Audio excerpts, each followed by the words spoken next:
Ladies and gentlemen, welcome to Liberty Eylau's Harris Field. Today is District Track Meet Day 15-4A. District Meet will pit North Lamar, Paris, Pittsburgh, Liberty Eylau, Gilmer, and Pleasant Grove against each other. Varsity boys and girls running tonight. And tonight it's all finals, guys. Yesterday had the prelims of all the running events and also had the field events.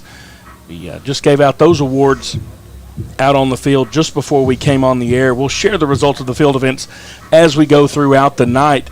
But we always begin a track meet. The first running event of the track meet is always the 4x1, which is exciting because you get the relays going early. You got to have handoffs, and the 4x1 is the fastest relay out there. And you get to see every team's four fastest runners. That's it.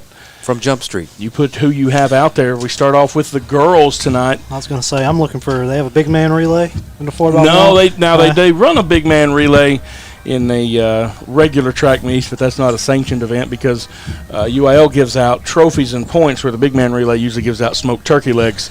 I'm all for it. I'm for that too, except I don't want to have to run first. Next big man relay they have, I want to sponsor it. Sign up. We're gonna have. I ain't gonna sign up. You're gonna have somebody. I'll sponsor it. Hey, these are the lane assignments. These are the lanes that the girls will be running in the varsity girls 4x100 relay. Lane 2 is going to be North Lamar with Braylee Fox, Cindy Malone, Aviana Allen, and Madison Walters. Paris will be in lane 3, Shemaya Holt, Kashira Gunn, Bailey Cashin, Jasmine Franklin. Pittsburgh will be in lane 4, Lelia Rhymes, Jada Peoples, Kiara Grant, Santa Hollins. Liberty Eylau will be in lane 5 with Chelsea Simmons, LaQuisha Jefferson, India Aldridge, and Nevaeh Hill. And Gilmer will be in lane 6, Sydney Parker, Faith Gilbreath, Leila Morton, and Callie Ward. In every one of the individual events, people are placed in lanes based on their time in the prelims. The relays, it's all based on a random draw. Generally, the fastest team is going to be in the middle, but tonight there are no prelims, there are no qualifying times coming into a district meet, and so random draw does that. Going into the next round, once we get to area, whoever has the fastest time, that team will be in lane 4. Well, do they get to choose what lane? And they typically choose that lane, or they put there because that's the fast lane? Yeah, you can choose, but lane 4 typically they choose 4, I see. Where most of the time they want to be. That kind of gives you space to see a few people in front of you, plus you're running in the middle of the track most of the way. And so this lane, again, the 4x1, each runner will run 100 meters. And so you'll have 3 different exchange zones. And so as you see the camera pan around, you may see somebody with a flag. It'll be white on one end, red on the other end. If everyone has a clean exchange, they hold up the white flag. That means that everything was good. If somebody ran out of an exchange zone or crossed lanes or did something they weren't supposed to do, you may see a red flag up there. That means somebody's been disqualified from that. So we pay attention to that in the 3 corners, and then always you want to get right down here. I got a story for y'all about getting disqualified at a track meet. Did you get DQ'd one time? Man, I had never done it before in my life, and Coach was like, hey, was it 300-meter hurdles? Is that a thing? Well, I'm not doing that. Yeah, well, he was like, hey, we need somebody to run it. Go ahead. And I'm like, all right, do the 300-meter hurdles. And I'd never done hurdles before. I'm jumping into lanes, knocked the kid over. I finished strong, though.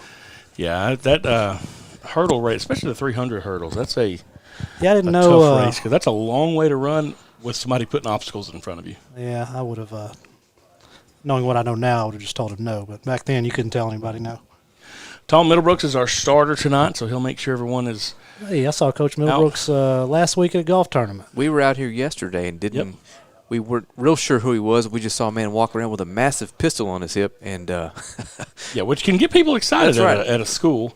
Came to terms with the fact that was our starter, and they were full of blanks. But for a moment, I was a little concerned. And the cool thing is the gun actually activates the electronic timer system. It works off the concussion. Really? And so it picks that up, and so that is how everything is timed.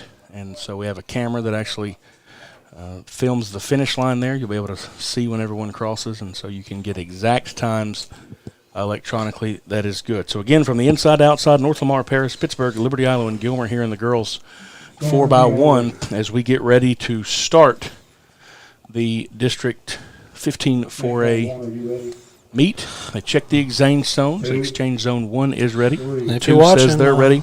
Please share it. 3 says that they are ready. Once they confirm that the exchange zones are ready, they'll have the girls get ready. Everybody's starting out of blocks except for Paris in lane 2. Lane 3, second position.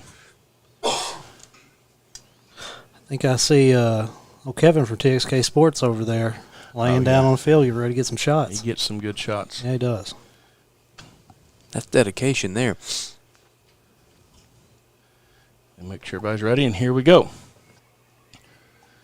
This first curve always looks very funny because they're staggered so much at the start. We'll see who gets the handoffs first. Looks like Liberty Eylau was a little bit in first. Second there was Pittsburgh. Now they head down the back. Liberty Eylau out in front. Pittsburgh there. Paris coming up well. Pittsburgh's now falling back a little bit. North Lamar dragging up the rear. We'll see how they come around the corner. Liberty Eylau has the third leg going already. That's India Aldridge. She'll hand off to Nevaeh Hill coming around the end, but they're closing the gap. Have a good race down the front stretch here. Liberty Eyelau way ahead. Paris is moving, though. That is Nevaeh Hill. She was in the high jump yesterday. Hill's there. Paris makes a good run at the end. They'll end up finishing second.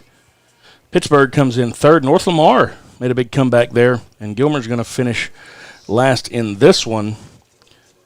And we will get your time results here soon, but the unofficial results. I wonder if Tyson Jimerson was watching. Put Liberty Eylau in first there. Of course, you get extra points. You get 20 points for winning a relay, so the relays are very important to the overall team totals. So you like to see that. Next up will be the varsity boys, and again, we should see some results come up in just. So Gilmer's going to be in all white. It threw me off with two of the teams in all white. Yeah, it kind of. So Liberty Eyelau going to be in normal colors. Gilmer's going to be in white. Is that Paris? Well, the girls, yeah. Now Liberty Eylau here, yeah, for boys is in that. You got Paris on the inside. They're in blue. Gilmer is in lane 3 for the boys. They're in all white. Liberty Eylau in the cardinal tops. Pleasant Grove is in this one, and Pittsburgh is out to the right. Paris has Tyree Tucker, DeCarrion Robinson, Jalen Gray, Keyshawn Wallace. Gilmer has Will Henderson, Davion Smith, Rohan Fluellen, and Marshall Spraglin. Liberty Eylau, Samaj Rose, who actually it's not going to be Samaj Rose. It's going to be Keanu Shepard running in his place. Javion Stewart, Caden Cooper, and Tavion Neal. Samaj Rose actually messed his knee up yesterday in a long jump and a freak thing. Speaking of Pittsburgh, shout out to Coach Aberon. Yep. Pittsburgh got really, I'm not going to say lucky, but they're really fortunate to have him as a head coach. Yeah, I like Coach Abram. He's a good guy. Pleasant Grove's going to send Benton Keelan, Jonathan Ketchum, Akari Johnson, and Colin Manning out there. Ricky Duffy, Tyler Kiesson, Kentarius Williams, and Braden Bolton carrying the stick for Pittsburgh tonight. So again, the boys 4x100. Who you got here, Matt? I know Liberty Eylau has the fastest kid in the 100 in Tavion Neal, but you got to get 3 more guys to get it around. It's going to be interesting to see Keanu Shepard and them. I know they were working on handoffs today. An alternate has to step up and to do that. Paris has some speed. The Fluellen kid, you call his name a lot during football season. Heck of a receiver that they have over there. Pleasant Grove's got some cats out there that can run fast as well. Some of their receivers, that you see out there. So we'll see. This one will be a lot faster, and I think it'll be a pretty competitive race. Well, I've got a question, a Liberty Eylau themed track question. In the late 2000s, did LaMichael James run track here? Yes. And I was going to ask if you were familiar with the school record or if you've ever seen him just blister the 100-meter here. I don't have the record. His senior year, actually, he went over to Arkansas High to actually finish out his last semester. But so when he did, he was actually out there with Dennis Johnson, Fred Rowe. Really? Oh, wow. I bet those were actually really fun they tracks. They have won some track state championships. So here's our results from the girls as far as times. Liberty Eylau had a 48.83. Paris a 50.17, Pittsburgh a 51.31, North Lamar ran it in 52.24, and Gilmer 52.98. So again, a 48.83 for the Leopard girls. That's pretty fast. I'm interested to see where that fits in the region. Trey Carson's comment said he saw LaMichael run it in a 10.5. That's fast. I recently saw an article where LaMichael was voted one of the top 20 most exciting players ever in college football history. Well, anybody that watched him at Oregon should agree with that. Yeah. Trey, what'd you run it in your senior year? I'm curious. Did Trey run track? Well, he said he ran track to get fast. I don't know if he did his senior year or not. But I know he's quick. But What was that? Now I had my telephone. phone up here, trying to catch up with some of the things. So, again, a 10-5. 48.82 Wow. for the girls. Well, and that's I yesterday. saw Tavion Adrian- ran a 10.58. I saw Adrian Peterson run like a 10.5 at Longview High School one time. But Corey and Reynolds is watching. We appreciate you tuning in, Mike. It's a you don't run without all the pads on. So that's what Trey will tell you. Trey will say they may run 100 yards faster, but he's going to run it a lot meaner when Yeah. you put the pads on and get out Corey's there. known as Big Worm, not Mike. Yeah, McCorian told me one morning he ran a wind-aided 10.8.5 in the 100 in high school.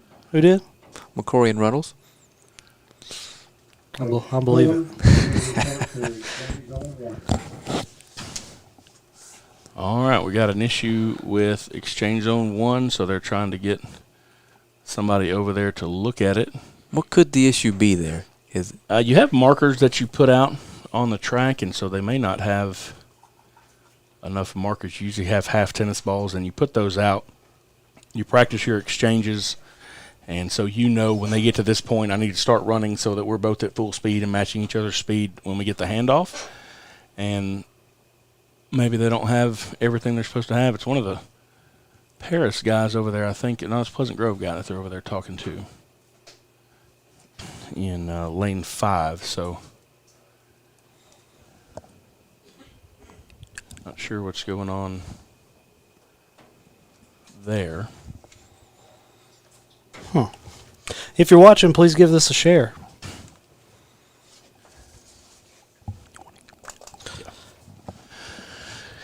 Yeah, so again, they're trying to get that cleaned up over there in the exchange zone. And so again, hey, we're happy to be here with you tonight. I'm Matt Fry here from Liberty Island. We got Frank, we got Morgan. Welcome you into the booth for just a minute. All right, hey, we're ready now, though, so now we can get back out there. All exchange zones are ready. So they figured out whatever the issue was, and now we're getting ready to go. Again, Paris is going to be in the inside lane on this, then Gilmer, Liberty Eylau in the middle, Pleasant Grove, and Pittsburgh out on the right side. We'll wait to get it started here.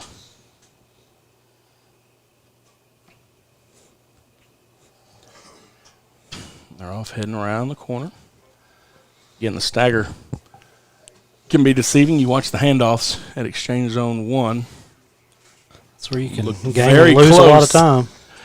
Clean exchanges. We got white flags everywhere. And we got some pretty good speed on the outside there. Look like Pittsburgh turned some speed on. Gilmer coming in on the inside with some good speed. Liberty Eylau trying to come around the outside and catch up with them. We'll see what we get in Exchange Zone 3. We're going to have a We'll good hand it finish, off here, fellas. and we'll see what we got Let's here.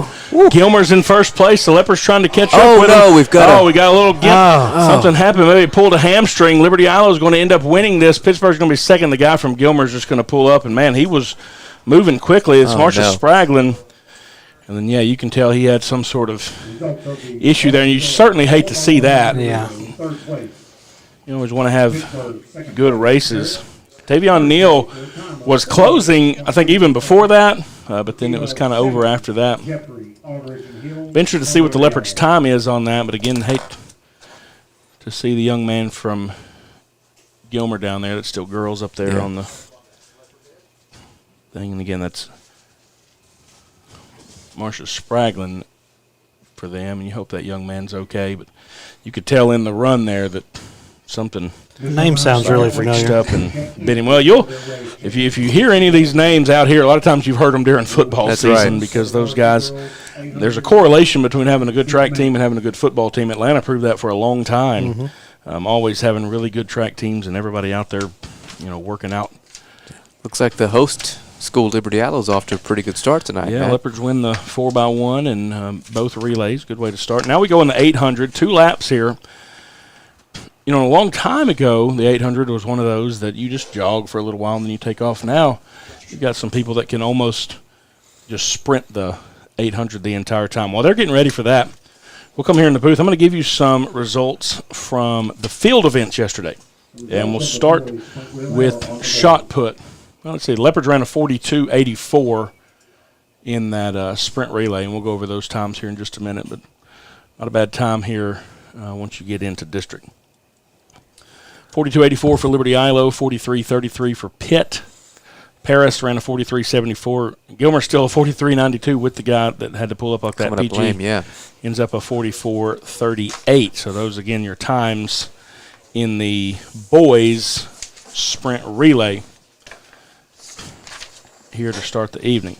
You're going to want to look, Bullard and the team that, the district that's down there, that's the district that we line up with next. And so next Thursday is the area meet. And so if you look at some of their times, you'll see how the times line up from Liberty Eylau. So, yeah, again, 42.83, 43.32 for Pitt. Top two go there. That's our heat sheet, right? Yeah, those can stay.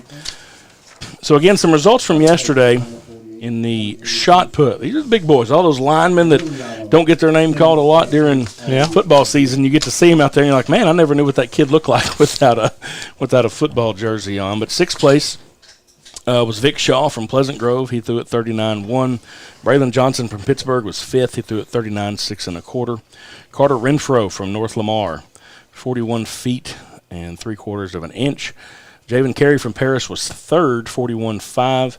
Trent Tennant from Paris was second, 41-8. And in first place, also from Paris, Satchel Swain, 43-2. So Paris sweeps the shot put for the boys. Again, that's a 16-pound ball. That was my next question. 16-pound? Throw it 12-pound ball ready. Throw it 43-2. Your mom says hi. You better respond. Oh, goodness. Hello, Mother. For some perspective for you out there, go to the bowling alley and grab a 12-pound bowling ball and just imagine how far you can chuck that thing. And then it's small. It's just a small 43 feet's absurd. The girls, I can barely get it to the pins rolling it. the girls in the shot put, again, 10 feet If I remember slower right, than that. you used to be serious about bowling. Trey, if you're around, dude, come up here. Get on the mic with us. Yeah, come see us, Trey. I meant to call him today. See, Trey said he knew he could have won something. Yesterday in the girls division, Pittsburgh Hey, Trey knows he was can. sixth in the shot put. Fifth place was also Pittsburgh. Brooklyn Scrofani. Skylar Block from Liberty Eylau was fourth place, 31 feet. Ariana Webb from Gilmer was third with 32 feet. Grace Moses from Gilmer was second, 33-2. And yesterday the winner of the girls shot put was Jacoye Williams from Liberty Eylau. She threw it 34 feet and 7 inches. And so they picked up some points for the schools. Liberty Eyelau girls were leading yesterday. After the field events, Paris boys were leading yesterday. And, of course, you get 1, 2, 3. Paris was leading the track meet? Really? After all the field events. For the field yes, events, sir. okay. Yes, sir. That's what was going on. All right, so there. Paris is different than North Lamar. Correct. Paris and North Lamar are both in the same city, similar to Texarkana. We got Liberty Eylau, Pleasant Grove, and TISD. All right. Same thing. Both of them are in Paris, and as the name suggests, North Lamar's on the north side of town. And so, again, we're waiting until 6:15. If you wonder what's going on, everything follows a time schedule when you get here. Normally, if you're used to coming to track meet, stuff just runs back to back to back to back. We're going to run in 15-minute increments here. So at 6:15, the girls' 800 will get started. They will wear numbers on their thighs that allows everyone to keep up with who is out there, because there are 13 girls that will be in this race together running the 800. And so Do we have a fast qualifier here? there's no qualifying times into this. You don't run that in prelims. They're just all running it today. Same thing in the boys' side. And so it'll be a little bit different coming in from yesterday. And I see 13 names here. Yes, 13 girls will be in the 800. The boys' side, there's actually just 6 that are running against each other. So, and again, as I was talking about earlier, the 800 is one of those races that has evolved over the years, because you started off just almost not necessarily jogging the first lap, but just kind of taking your time, then trying to kick it in, almost like you would in a mile or something like that. Now, good 800 runners, it's just a sprint. Yeah. And they're running the 800 in the time that people run the 400 in. They're keeping it consistently, That pace, where they're running the laps the same speed. And I don't know if technology is the right word, but athletes have gotten stronger and bigger and faster, and breathing techniques have gotten better. You all-out sprint for 800 meters. Well, I'm not. I can't. I'm not even suggesting I could. Some people obviously can. I'm going to take your word for that. Yeah, that's and so we'll see. This is a a good race to really. It's kind of that balance between stamina and speed together. I ate too much Lenny-Apps fine meats to be doing all Is that what y'all had for lunch today? Right? Yeah. Shout And out I washed it down with an ice number cold. one soda product in the world, Dr. Pepper. Shout out. Well, maybe they'll jump on as a sponsor, right? Well, they both are. And then I took it across town and got me some dessert at Walk-On's. And then went over and checked my internet by Conterra at the office. Mm-hmm. Then I started feeling sick, so I went to Texarkana Emergency Center. And you And then now? and then I had to pay a bill, so I left there and went to State Bank to get some money. See? Look at and that. I came back, just, got everybody in on it. You did all the thing. Conterra is the reason you have good quality feeds here at Liberty Eylau. That's who we use too, and have a. I think they have y'all's internet turned up a little bit higher than they have mine. While he was doing Yeah. that, I was checking for employment at Express Personnel. That's true. You needing a new job? Is that what's going on? That's right. Hey, for real though, if you're watching this stream and you're looking for a new career or a new job, call Express Personnel. They have 97 open positions right now they need to fill. Wow. Yeah. Well, and again, it's kind of being funny, but also that does. And what's allow that phone this to number happen. while you're talking about it? Let me put this on my telephone here. Frank, well. Let's tell you some of the girls here running in this 800.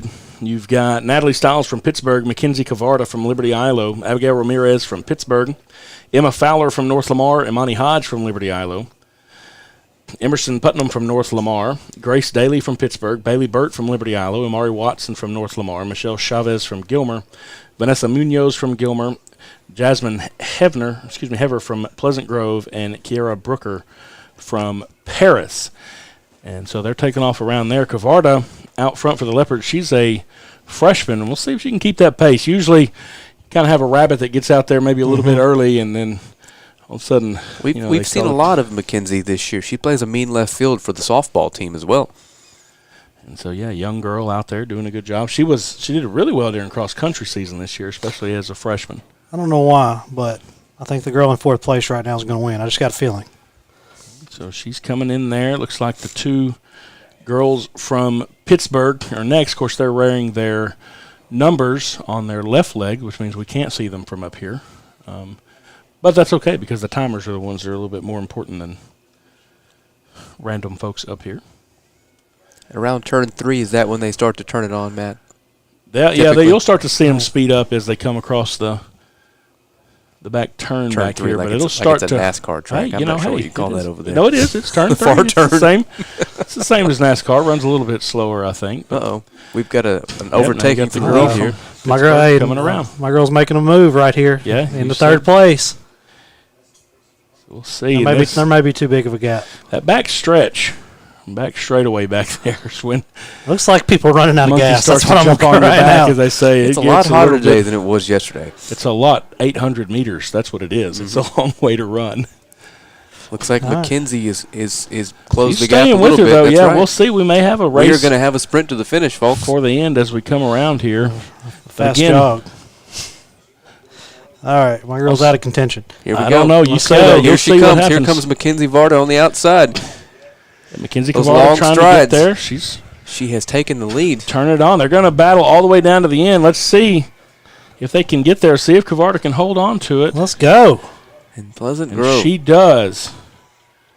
Is that PG or Pittsburgh? I think that's Pittsburgh because they have a couple of girls in it. Mackenzie is tired.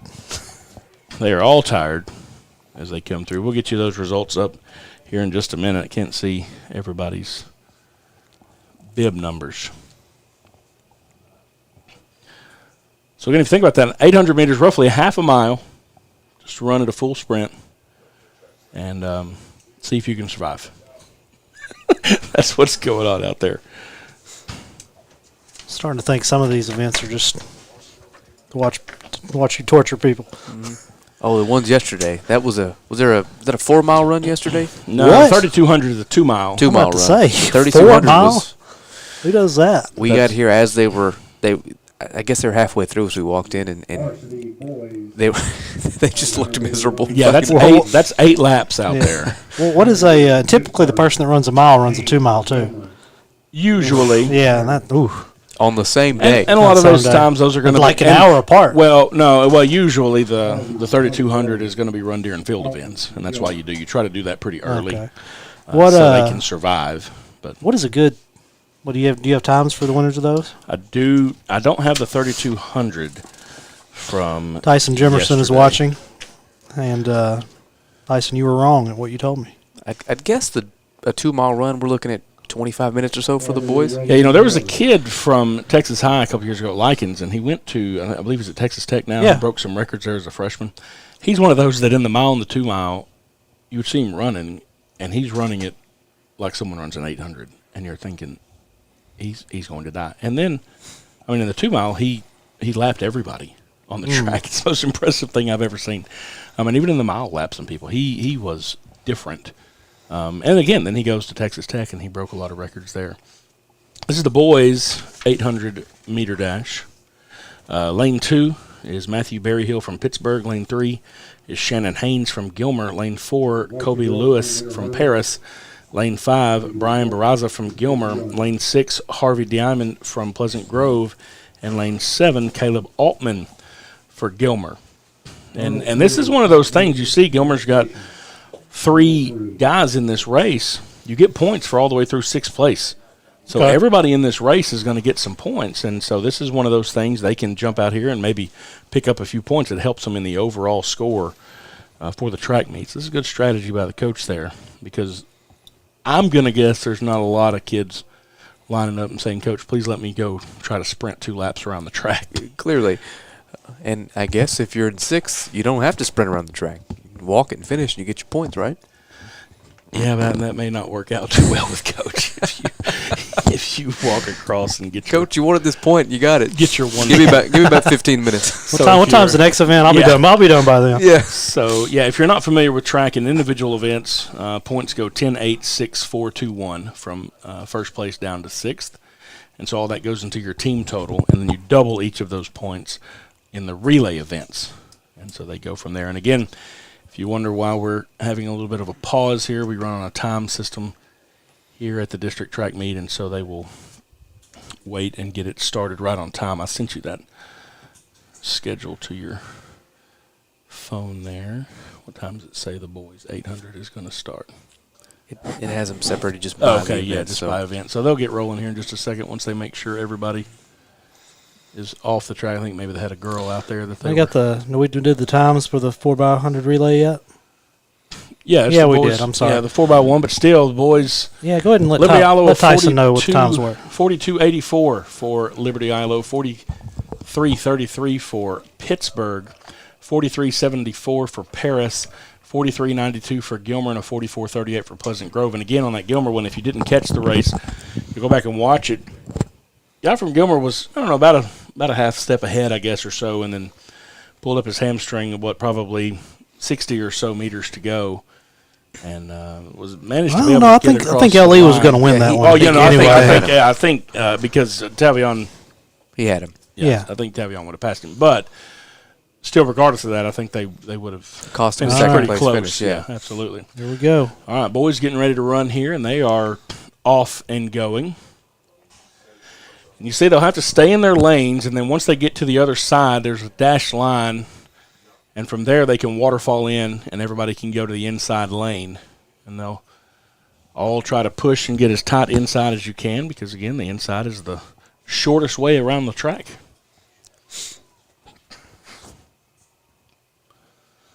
So, again, the area meet will be coming up next Thursday. So those of you that are on spring break, if you want something to do, you can drive down to Gilmer. No, they're down in Bullard next week, actually, is where the area meet is going to be.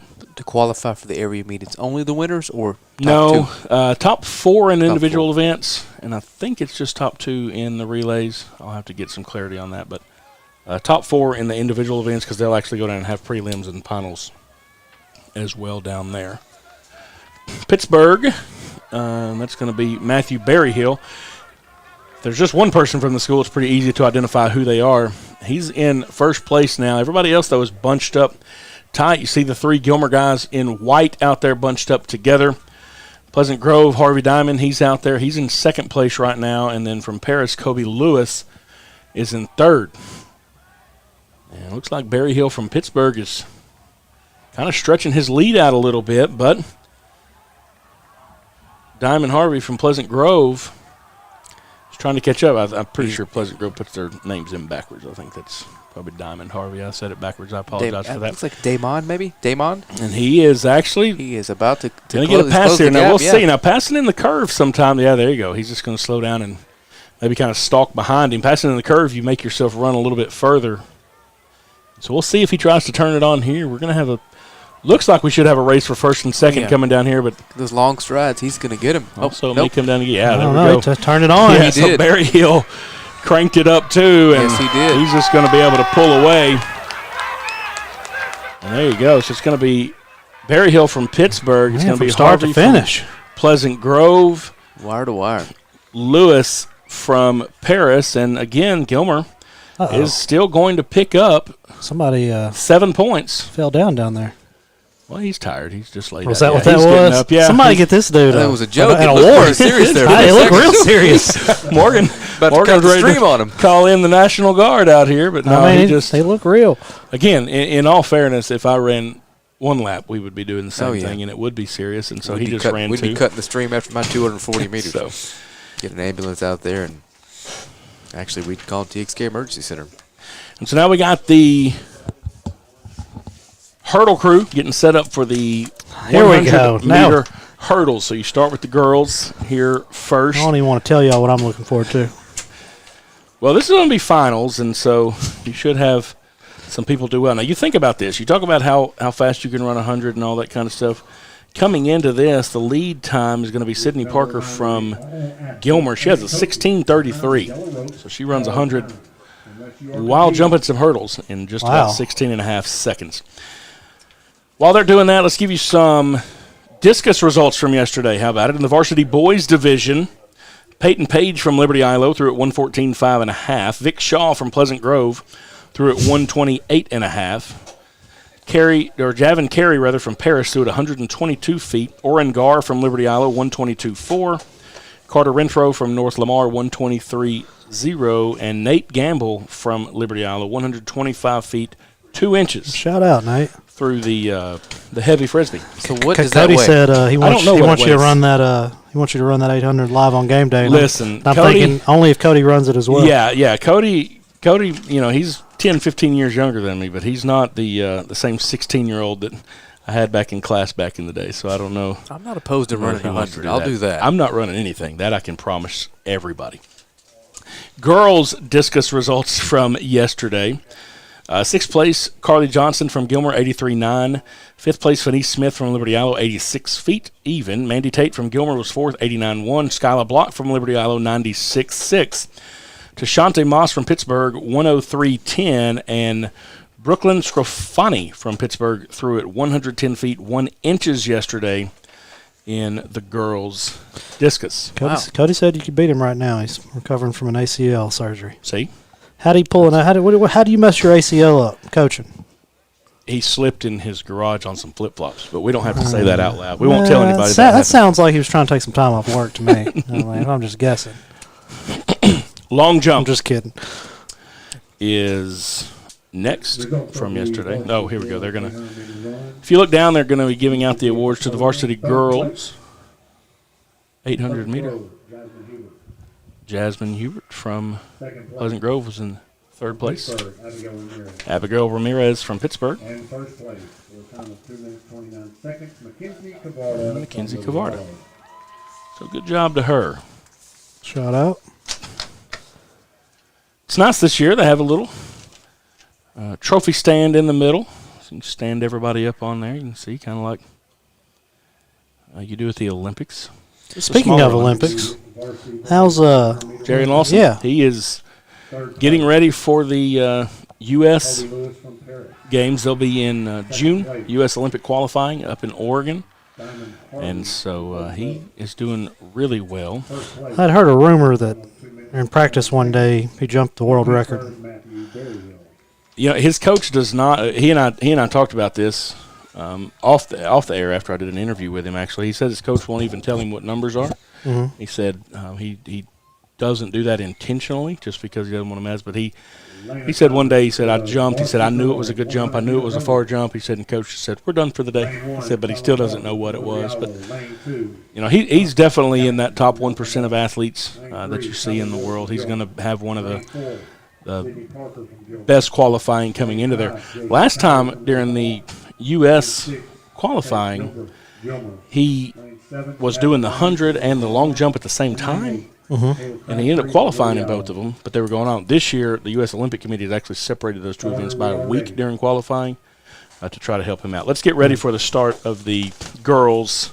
Wait, you mean the 100-meter dash? Yes. Wow. I knew he was a great athlete. I didn't realize he was that. He won the 100, the triple jump, and the long jump in college. He's the only person since Where did he go? University of Arkansas, right? University of Arkansas. Yeah. Only person since Jesse Owens to do that? Yes. Wow. Yeah, it's he's pretty good. That's pretty ridiculous. As an understatement. Well, how I didn't know that. Frank, so here we tell go. me stuff like this. Ready for the varsity girls 100-meter dash. Fallon Parker from Liberty Island, lane 1. Constance Jackson, North Lamar, lane 2. Callie Ward from Gilmer, lane 3. Sydney Parker from Gilmer, lane 4. J.C. Coward, North Lamar, lane 5. Faith Gilbreath from Gilmer, lane 6. Catherine Rainey from North Lamar, lane 7. And lane 8, Kayla Crabtree from Liberty Eylau. And here we go down the way. The girl from Gilmer in the middle came in with the fastest time. That's Sydney Parker. Lane 3's rolling. Now, lane 4's catching up. Lane 3 and 4 against each other, but Gilmer is going to finish 1, 2, 3. Finish 1, 2, 3 in this. Pretty impressive running there, and I think lane 4, Sydney Parker, did come back for the win there. Pretty clean race. You got a few hurdles that are knocked over out there, but hurdling is one of those things that takes a lot of athletic ability and a lot of really good timing if you're going to do it well, and otherwise you just kind of look like a frog out there jumping around. Pretty good run there by the girls, and now we set up for the boys. The hurdles will be raised up, and they'll be moved back to the black markers. The boys run 110 meters on the hurdles, so I've always wondered why. Higher and a little bit further. Well, I don't know. There's a lot of this. I also wonder why in a country that hates everything else about the metric system, we run following the metric system. So, hey, what do you think about that? At least we're trying to do better. And so, anyway, yeah, back to talking about Jerry. And so those trials will be in June.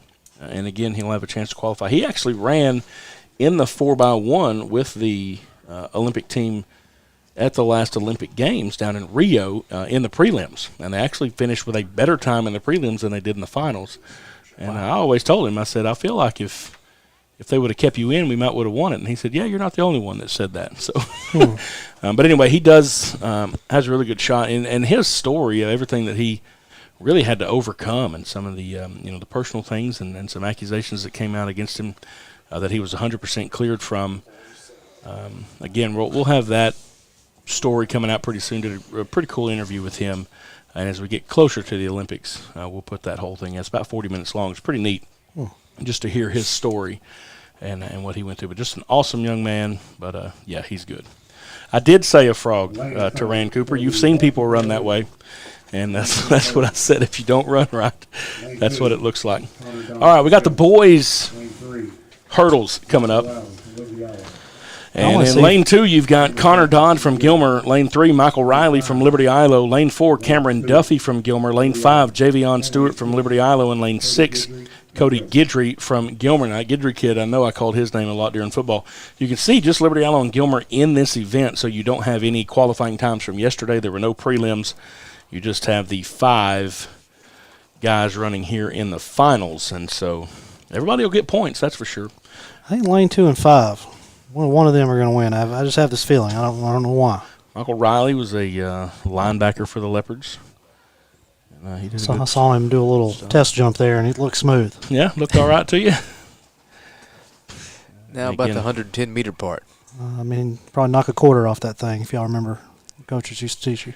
Just try to no, coaches never taught me. I had some coaches that I had for history class, but I still stand I don't think any of our coaches in high school ever ran hurdles. They was before YouTube, so I think they were just making stuff up. Hey, they were doing the best they could with what they had. What do you think? Got a nice little crowd here tonight as well. Yeah. Well, it's a good night to come out for track. And again, it's just the running finals, and so it's going to move pretty quickly. And You're going to have a lot of exciting races. Man, I thought that was Kevin Sutton. That doesn't look like him from here now. Well, I think that may still be him out there. So you got the hurdles here. As soon as this is done, they'll get the hurdles off the track, and we'll have the 100-meter dash starting with the girls and boys, and that's where you come. One of my favorite things about track is just that. There's no referees that come into it. There's nothing else that you can talk about. There's not a lot of judgment calls. It's who can get from this line to that line faster than someone else. That's pretty much it, and that makes it exciting and really kind of cuts out a lot of the junk that I think maybe you get from some of the other sports. Can't have a tight strike zone or anything like that. Yeah, so they're getting ready to announce the Gilmer girls, and they'll probably do that as soon as this boys' race is over. Here we go. And here the boys are ready to get started. And the Leopards, the first two. Told y'all, lane 5. Down there, Javion Stewart is out quickly. Michael Riley is going to finish in second. Goodness gracious, LE, that's a 1, 2. linebacker? Gilmer will be 2, 3, 4.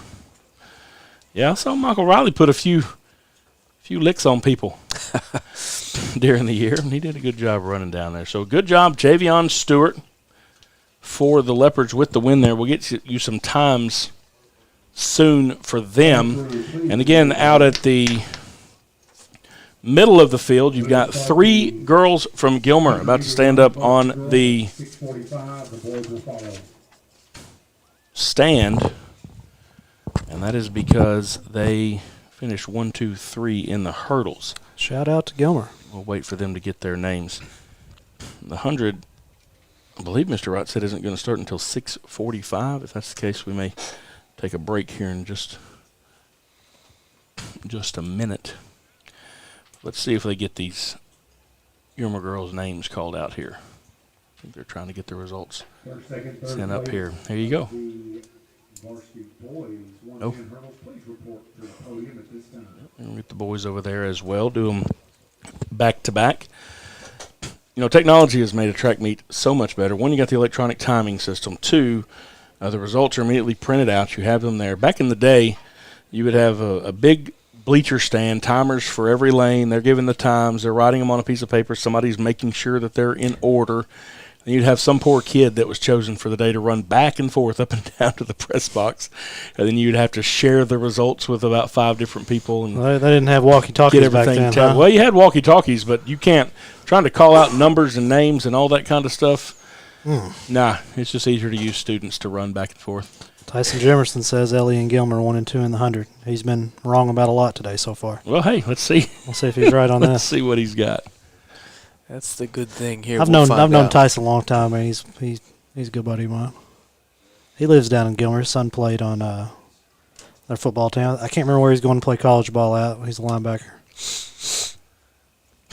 Yeah, I saw he was on the other day, I think, talking about the baseball game and that kind of stuff. Saw him on the Gameday page doing that. We can look in the 100. Again, the fastest times coming in was Tavion Neal from Liberty Eylau, a 10.58, and Davion Smith from Gilmer, a 10.88. That was their 2 times yesterday. Again, I expect probably, You said I don't know, 10.58 yeah, in the hurdles? in the 100. Okay, I was no. like, what? No, if it was that I don't time in the think that's hurdles, right. no, yeah, he would be going to the Olympics. So no, I actually have no idea. And I have to believe conditions are a little better today than they were yesterday. Absolutely. If you look at the girls' 800-meter runs, those times are up on the screen.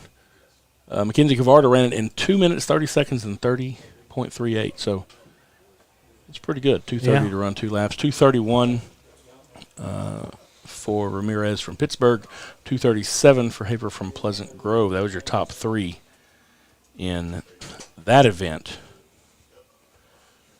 So when you're talking a 1:15 quarter-mile run, and the girls will run it probably in about a 54, 55 in the actual 400. So that's a pretty good pace to keep up for 2 laps. Again, I think we're trying to get some final times here in the girls' hurdles before we get them announced. Warming up for the 100 down here.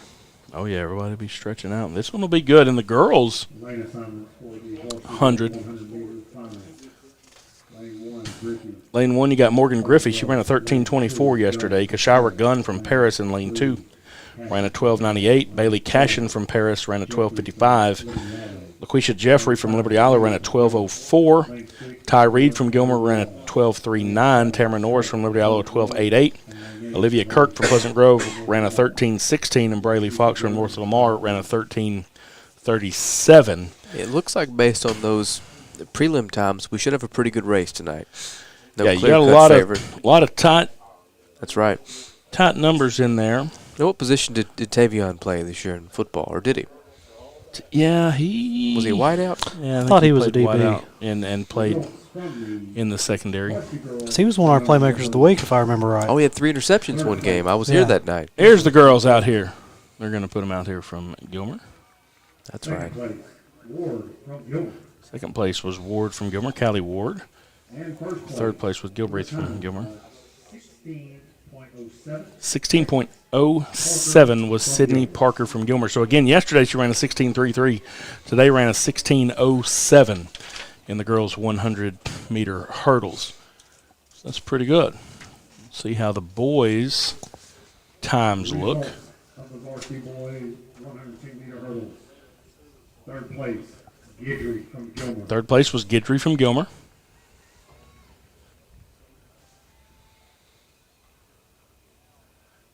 Yeah, he can run fast.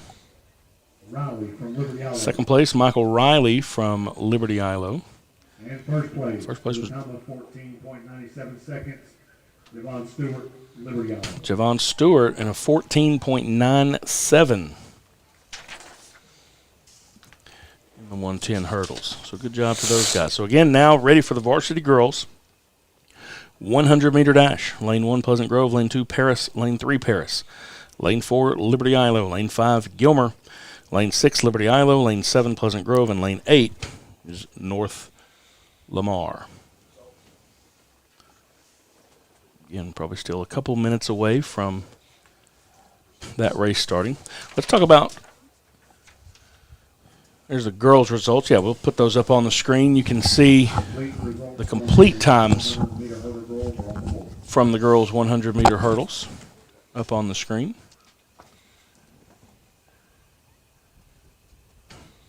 Again, everybody who, 3 girls from Gilmer finishing 1, 2, 3. That'll pick up a lot of points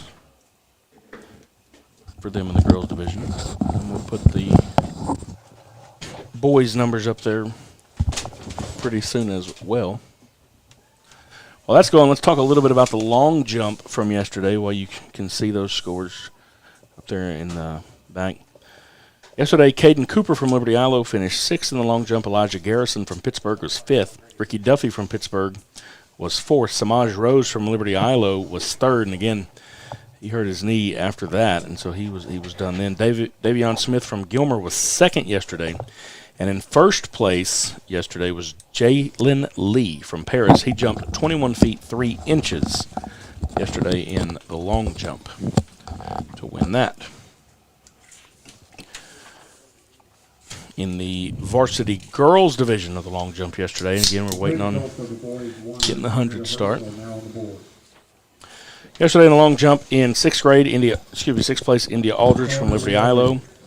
5th place, Lexi Snyder, Pleasant Grove. 4th place, Janiah Sanders, Liberty Eylau. 3rd place, Leslie Jones from Gilmer. 2nd place, Madison Walters from North Lamar. And first place yesterday in the girls' long jump was Tamara Norris from Liberty Eylau. 17 feet 1/2 inch. And again, there you can see ready to kick this off down boys. Here. This is the girls' 100 meters. Girls' 100-meter dash. Liberty Owls in lane 4, Gilmer in lane 5. Those are the 2 fastest times from yesterday. We'll see how that translates into today. I can't see that far down, so I'll have to catch it when we get down this way. Well, the most important part is the end. So Yes, sir, I can see the end. Just have to tell me when they're getting ready to.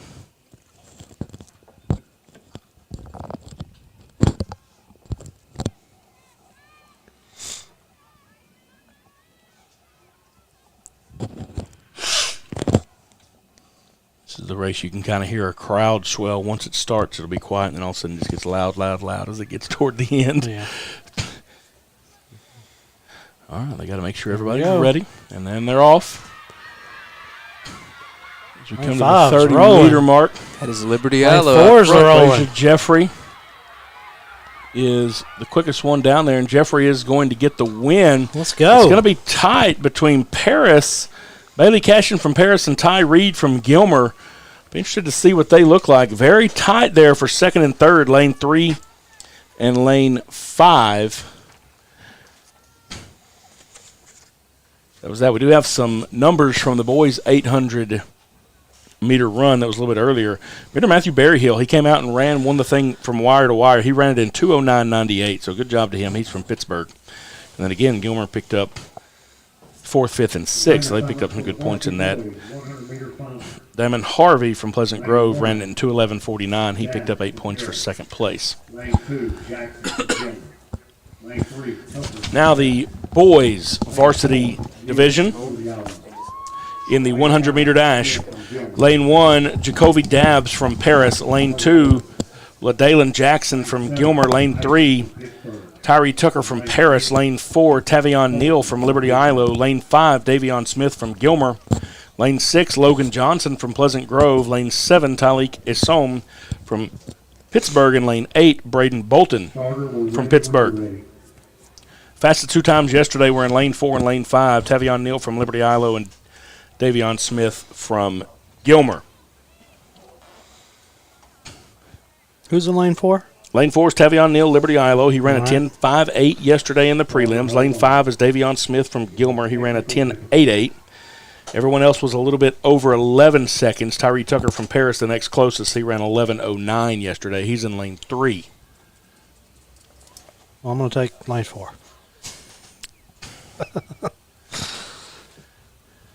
If Tavion turns it on, he'll have a time that should be able to compete at the state level.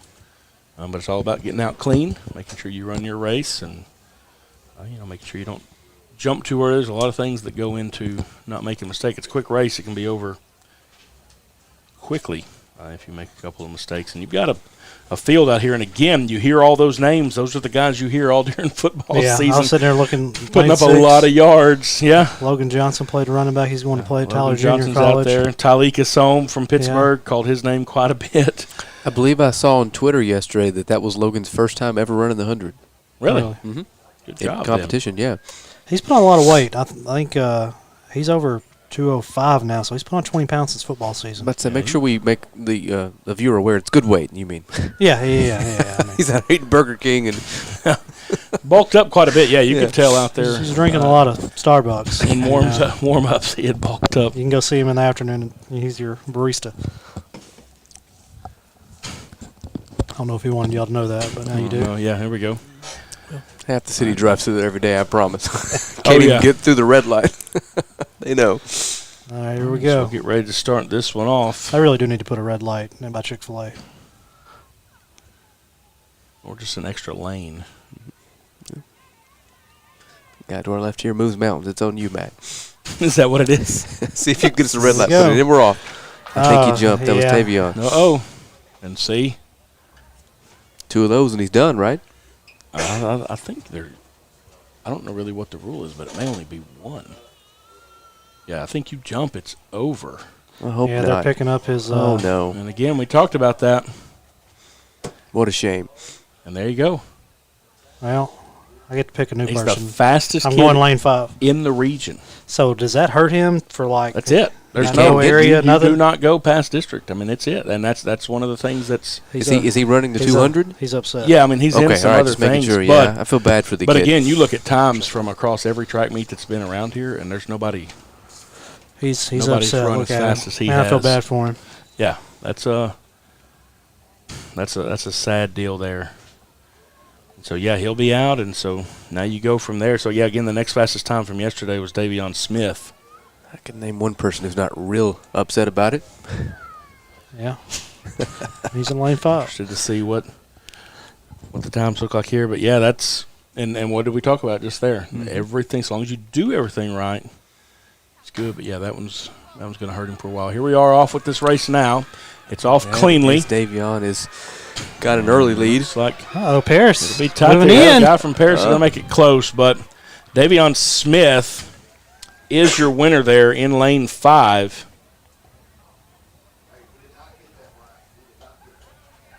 And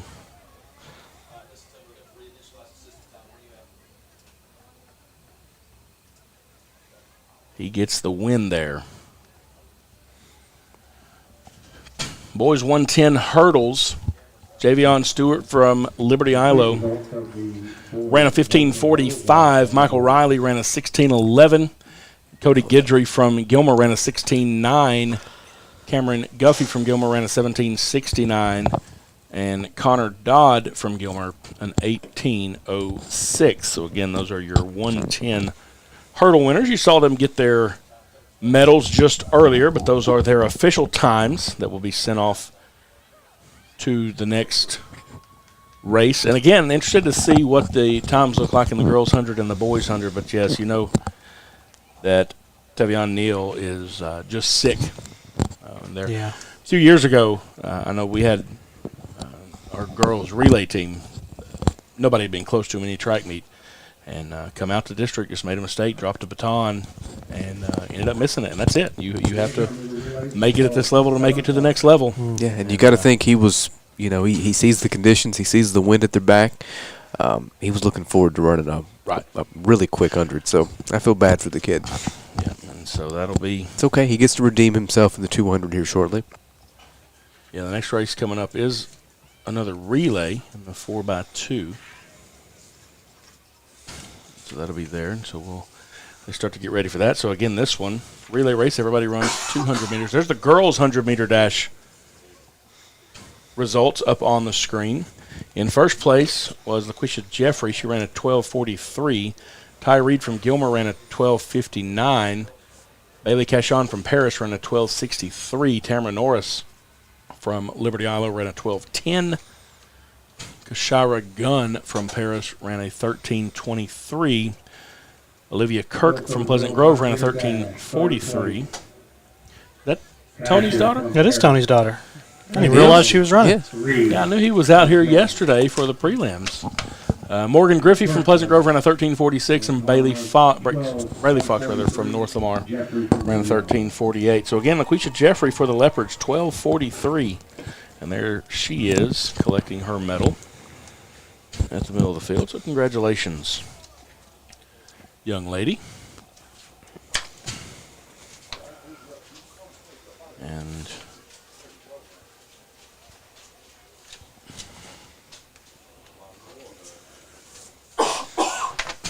again, if you're watching live, share the feed. Let everybody know we're covering the track and meet live. Tune in. Having a pretty good time out here at Liberty Eylau. I have to get the AC turned on in here in a minute. Turn on or off? On. It's chilly. It's blowing right on me. oh no, I don't feel anything. Yeah, I don't feel anything either. It's not on. I don't know what's going on, Frank. You're too skinny. That may be the case. This is completely random, but I've seen like 4 people with Bucky's shirt, including this kid right down here, and then we got a Bucky's umbrella. Bucky's umbrella over here. Then we got an old school Adrian Peterson jersey coming up the stands. Bucky's is incredible. Matter of fact, we're driving out heading to Colorado on Saturday. Really? You're driving to Colorado? Me, I hate that. Yeah, taking my in-laws with us, so we're going. You're really gonna hate that? No, it's great. It's traveling with. Oh, that's not the camera. Traveling with them is great. I'm not really anticipating the 13 hours rather in the car. But no, it's a good time traveling with them. But we do have it mapped out where we know where we will stop at Bucky's on the way. We drove to, where did we drive?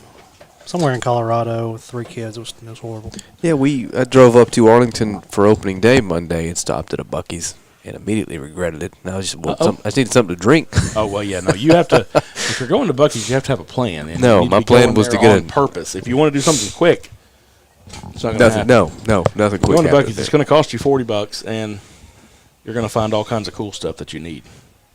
How does the gas station do that? How do you become almost an iconic gas station? Great marketing. You have to, right? Well, that and they have the things that people want. You can walk in. You can always walk straight into a restroom. Mm-hmm. You never have to wait. It's very clean. Barbecue, I know that's You've going probably been constantly. some places in some bathrooms at gas stations that you maybe left there and felt like you needed an inoculation afterwards. Never happens at Buc-ee's. And then you got good food. And then over time, it just grew into. And then it's almost a tourist attraction because you pull up and go, why does that place have 120 gas pumps? Yeah, exactly. And I've been before and had to wait for gas. Well, yeah, now that has happened. They're giving out the boys' awards. I really hate we lost the Buc-ee's here that was supposed to come to Texarkana. Yeah, these are the boys' hundreds that they're giving out their medals. We'll give you those times here shortly once they get them finalized.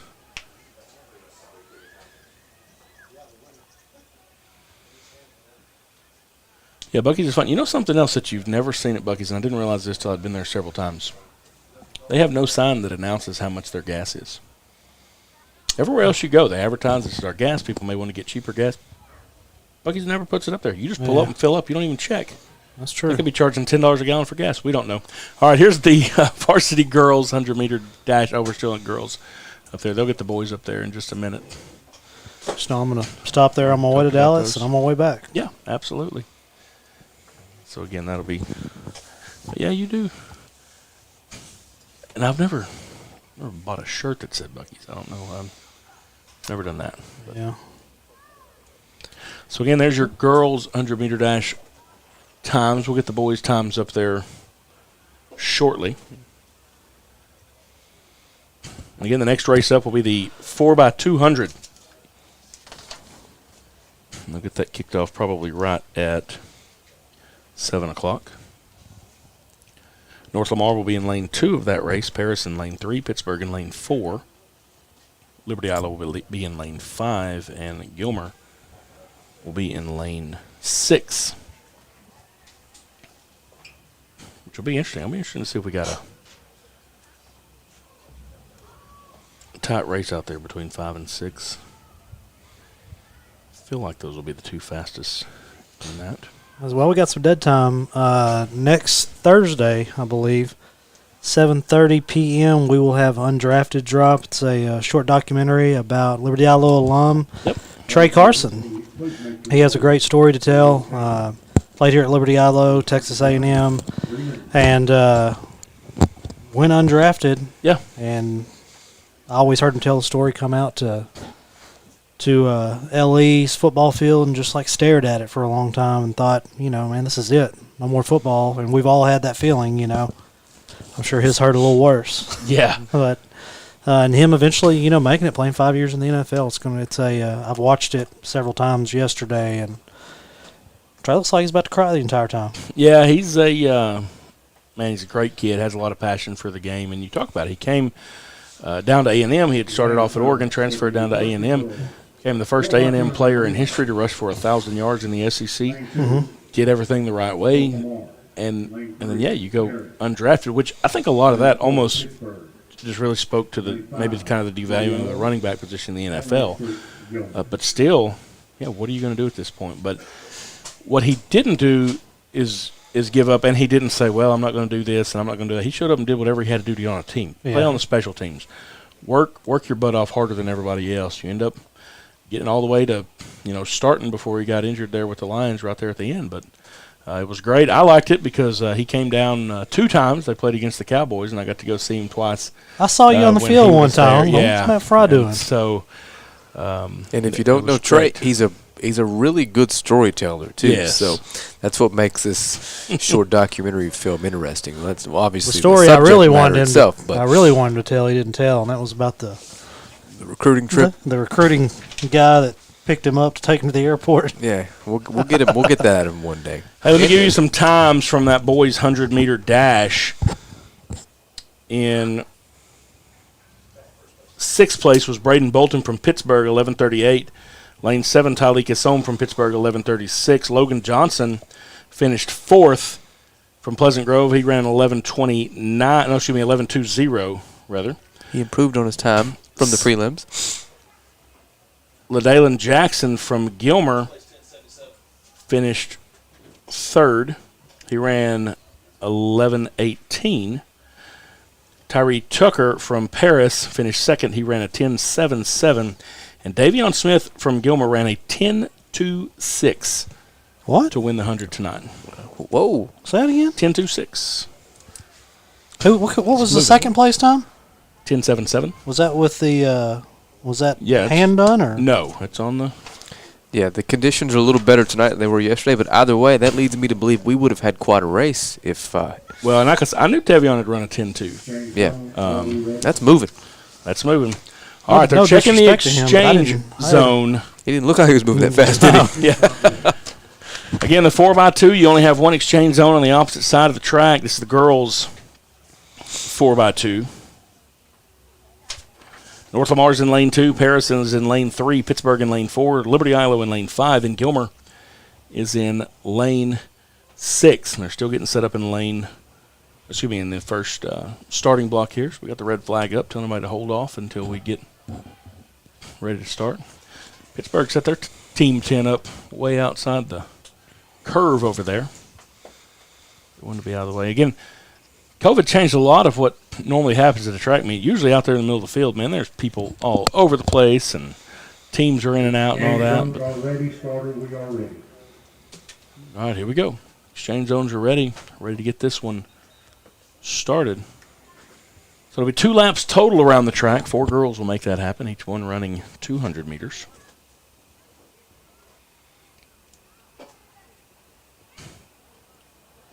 And again, Paris not coming out of blocks in this one. It doesn't look like Pittsburgh is either in lane 4. Pleasant Grove without a team in this race, and here they are off. First leg for the Leopards is Chelsea Simmons. Abby Bradshaw running on the outside for Gilmer. And again, in this one, there's a long stagger, so it's going to be really down to who you see make the handoff first, so you can get an idea of what's actually going on out there, because people may look way behind when really they aren't. Look like the Leopards got the first handoff, then Gilmer. Pittsburgh close after that. North Lamar just got theirs off, and so we'll see Let's turn that crowd mic up a little bit there, what it Cam. looks like as we come around the corner. Boy, she is rolling. Lane 6. This is Faith Gilbreath for Gilmer. And Nevaeh Hill for the Leopards trying to catch up to her. And now we got it off again. Gilmer with what looks like a big lead. I don't know how that Gilmer got the baton first, and so we'll see what it looks like at the end of this one here. But they did pick it up, and that was a good second leg. Is LE walking them down here? Daya Aldridge the making the Leopards move. back I there. saw her a little Aldridge. bit yesterday. She is an athlete. Yeah, and she's going to give it off to Janiyah Sanders at the end. Gilmer does not have theirs in order because Gilbreath is who has it now. Gilmer still handed it off first, so it's going to come down here. It was tied at the end. And we'll see if Janiyah Sanders can come up and get her, or if Gilmer's going to She's rolling. She's rolling. Yes, she trying is. to come on the inside, and we'll see what it looks like here. Let's go. As we come to the last 100, Here we go, it's the going to be a crowd's here. Here comes race the to crowd. the end. And we'll see if she can walk her down. The Gilmer Buckeyes, Lady Buckeyes are in first It's going to be place. close. Leopards trying to get there, and we'll see if she has Gilmer's enough. going to hold on, Gilmer's maybe. hanging on to it, and they do. The Buckeyes Wow. are going to win it. Man, she ran out of gas. It just, They That were was just close. neck and neck down the end, and really just neither one could pull away or pass the other one. Wow, what a race. that was Should exciting. see the Yes, it time, but was. that was a good race there at the end, and so the Gilmer ladies team pulling that. And again, I thought 5 and 6 would be the fastest two in that race, and again, it was done by luck of the draw there. As far as where you go, once they get to region, they will be seated by times, and a lot of times you'll see, especially coming out of this district, you start to look at where people are placed, and usually this district's going to have faster times than the one that we match up with at the area meet. I wonder why that is. You always hear like West Texas kids just aren't as fast, and it's how? It's just I think it's. What's the big difference? I don't know. I think you just got It's the same way with kids in football. When's the different last time places. like a West Texas football team right. has just been great? I mean, we know. Been a while. Yeah. They're making TV shows about it. Yeah, back in the 80s. people that are older than we are. I wonder this. So they'll be making TV shows about the teams now in what, about 30 years. I wonder who they're going to make shows about. The Liberty Eylau Leopards. So the varsity From the boys late 2000s. 200 is going to be up next. Lane 2 is going to have Paris. Lane 3 will be Liberty Eylau. Lane 4 is Pittsburgh. Lane 5, Pleasant Grove. Lane 6, Gilmer. And again, Samaj Rose was slated to be in this race, but he was unable to be there. Let's throw up some times from the varsity girls 4x200. Gilmer wins at 146.70. Leopards 146.85. And then you go to 148.31 for Paris. 150.43 for North Lamar and 153.59 for Pitt. Yeah, 70 and 85. 15 hundredths of a second. Now it says Heat 1. It's the should say finals. final. Okay. Well, know yeah, if we it's had just going to be it's just the first time it's been run, and so the okay. system is going to count. In case you're watching it, that is the final. Yep, that's the final. So yeah, 15 hundredths of a second. We knew it was a tight race Yes, there. it at the was. end. That is incredibly tight. That one was fun to watch. She made up a quite a bit of time. who was the last leg on Liberty Eylau? India. Janiyah Sanders. Janiyah Sanders. She made up a lot of ground there. She was way, way behind when she took that. Yes, she did. That's those results right there, I think. Or is that the boys? No, that's the girls. Boys haven't run yet, so it'd be really hard to have those results. So, again, That's the boys 4x2 going on here. And, again, for the Leopards, Samaj Rose was injured yesterday in the long jump, so he'll be replaced. I hate that for Samaj. Aquarius Price. I was looking forward to watching him run. He plays a pretty salty wide receiver. Yeah. Paris is going to have Zaquavius Porter, Keyshawn Wallace, Ryan Evans, and Caden McDonald out there. The Leopards will have Aquarius Price, Caden Cooper, Keanu Shepard, and Kyron Stewart. Pittsburgh will have Braden Bolton, Elijah Garrison, Cameron Honeycutt, and Contarius Williams. Pleasant Grove will have Colleen Benton, Zorian Jackson, Sanders, and Colin Manning. And Gilmer will have Will Henderson, Parker Gillow, Rohan Fluellen, and LaDalen Jackson. Pleasant Grove puts all their names in all caps, and so you can only read half the names. So they're Nice. I don't know. They're very excited about I it. see LaShundra Harrison's in. watching. What's going on, Sunshine? Used to work with her back in the day. Lives in Florida now. And now the boys race up next. So, yeah, 146.70 and a 146.85. Fry, what's going on over here in this agriculture building? Third place. They're building. You mean like right now, or Or what do just they in do general? normally? Right. Yeah, There's Some tomatoes Yeah. plumping out there. Can they build me a fence to go around my house? well, they usually Yeah. don't do off-site projects, Well, but they build a lot of stuff. I'd build it here and then ag, come they- over after school. They'll have animals up here at times working with them. They have animal science and everything. They also have ag mechanics where they'll build trailers. They work on farm implements. They build deer stands, those types of things. Oh. Construction trades is in that building as well, wood shop, that kind of stuff. And then the opposite end of the campus has welding, which is more, they get into more like the metallurgy stuff and I don't know how I didn't cut a finger off in that part. wood class. I wonder if things Got are really still good the same insurance. nowadays. You know what I mean? There was It's got to be safer than when we I was were about in to say, school. wasn't a whole lot of rules going on back there. Just Yeah, a- I felt basically like just we a were too teacher- young to be doing it. We Yeah, were, a teacher that didn't teach us how and just said, have fun with Hey. a welder. don't cut. Hey, I walked into a welding class one day, and this guy had if you've ever seen one, I don't even know what it's called. Stuff comes out of it, and it just never broke. It stayed long, and he had it pointed at this kid's head. I was like, Not very good. everybody's going to jail in this class. Not very good. I do know, in the in our construction trade shops, the table saw that we have, that's pretty neat because if it touches any skin, anything that makes that has electrical current that goes to ground, it'll actually stop it immediately. It has a thing with a charge in it. It's pretty neat to watch. They showed it to us in slow motion, and the guy that sold them, that sent the video about them, he cranks it up, and he was running hot dogs into it and all that. And he said, I know what you're thinking, do I trust my product? And he cranked it up and ran his hand into it, and I'm just thinking, can't do it. All right, we got exchange Yeah, zone that was my ready next here. question. Did you try it out? Did I try it? No. You're telling me that it didn't leave a nick. It's Nope. literally Yeah, stopped. It's pretty impressive. It's called a saw stop. They're not sponsors of Game Day. They should be sponsors of Game Day, but I mean, I don't. check it out if you have something at home. Not that I don't believe. That's incredibly hard to believe. Yeah, I need to see it. It's very I mean, cool. if your hand hit it, it's still going to roll for a second, I would assume. No. Tell me I it guess just what he's saying, seems there's like- an electrical charge on the tip outside of your hand. It senses. I'm going to have to see it. I don't You'll have Exactly. to watch it. And we've Ain't that I don't believe we've you. had them gone off a couple Well, let's times. go over there, Matt. Turn it on. Stick your hand under Yeah, there. come on, We'll Matt. record that. Stick yours. We'll live stream that. That'll get some views, I promise. All right, the boys 4x2 ready to go I here. need to figure out how to do that with a chainsaw. Paris in lane 2, Liberty Eylau lane What do I have a 3, story about that. Pittsburgh lane 4, Pleasant Grove lane 5, and Gilmer in lane 6 as we get ready to get this one rolling. It was a different world in 1998, let me tell you. Absolutely. And again, big stagger in this race. So almost a 50-meter difference between lane 2 and lane 6 out there. And so we'll see how they start to tighten it up. I want to say Gilmer's off to a big They lead, are but I moving. know Well, that, again, you just got to see. But now he does look like he's moving pretty quickly out there. And so we'll see. And, the Buckeyes and the Leopards are pretty close in the handoffs. the handoff was bad for Gilmer. And so we'll see. Yeah, he kind of ran up on his guy a little bit. Is that PG in second there? That kid is moving. Pleasant Grove is in lane 5. That is, yeah. So, he's Broken wrist maybe, he's too. coming down. Yep. Liberty Eylau's moving up into third. Trying to see if they can catch up. Gilmer still a good move there. Leopards got the stick. Great Pleasant handoff Grove by and the then Leopards. Gilmer. So we'll see how we make this corner here. I'm That's not sure Keanu the third Shepherd leg is for Ellie, but he is on the move. coming down. And this is where it'll start to tighten up because that stagger starting to be taken over there. Pretty good race down the back stretch here, and we'll see how this last 200 goes. Handoff Everybody's first. The tight. Gilmer and the Ellie handoff is identical times. So here we go again. It'll be tight. They got the baton at the same time. Who's It's gonna come down to who's this the final leg? He's rolling. Look Yes, at it him. is. That is, That's Kyron Stewart for the Shout out. oh Leopards. my goodness.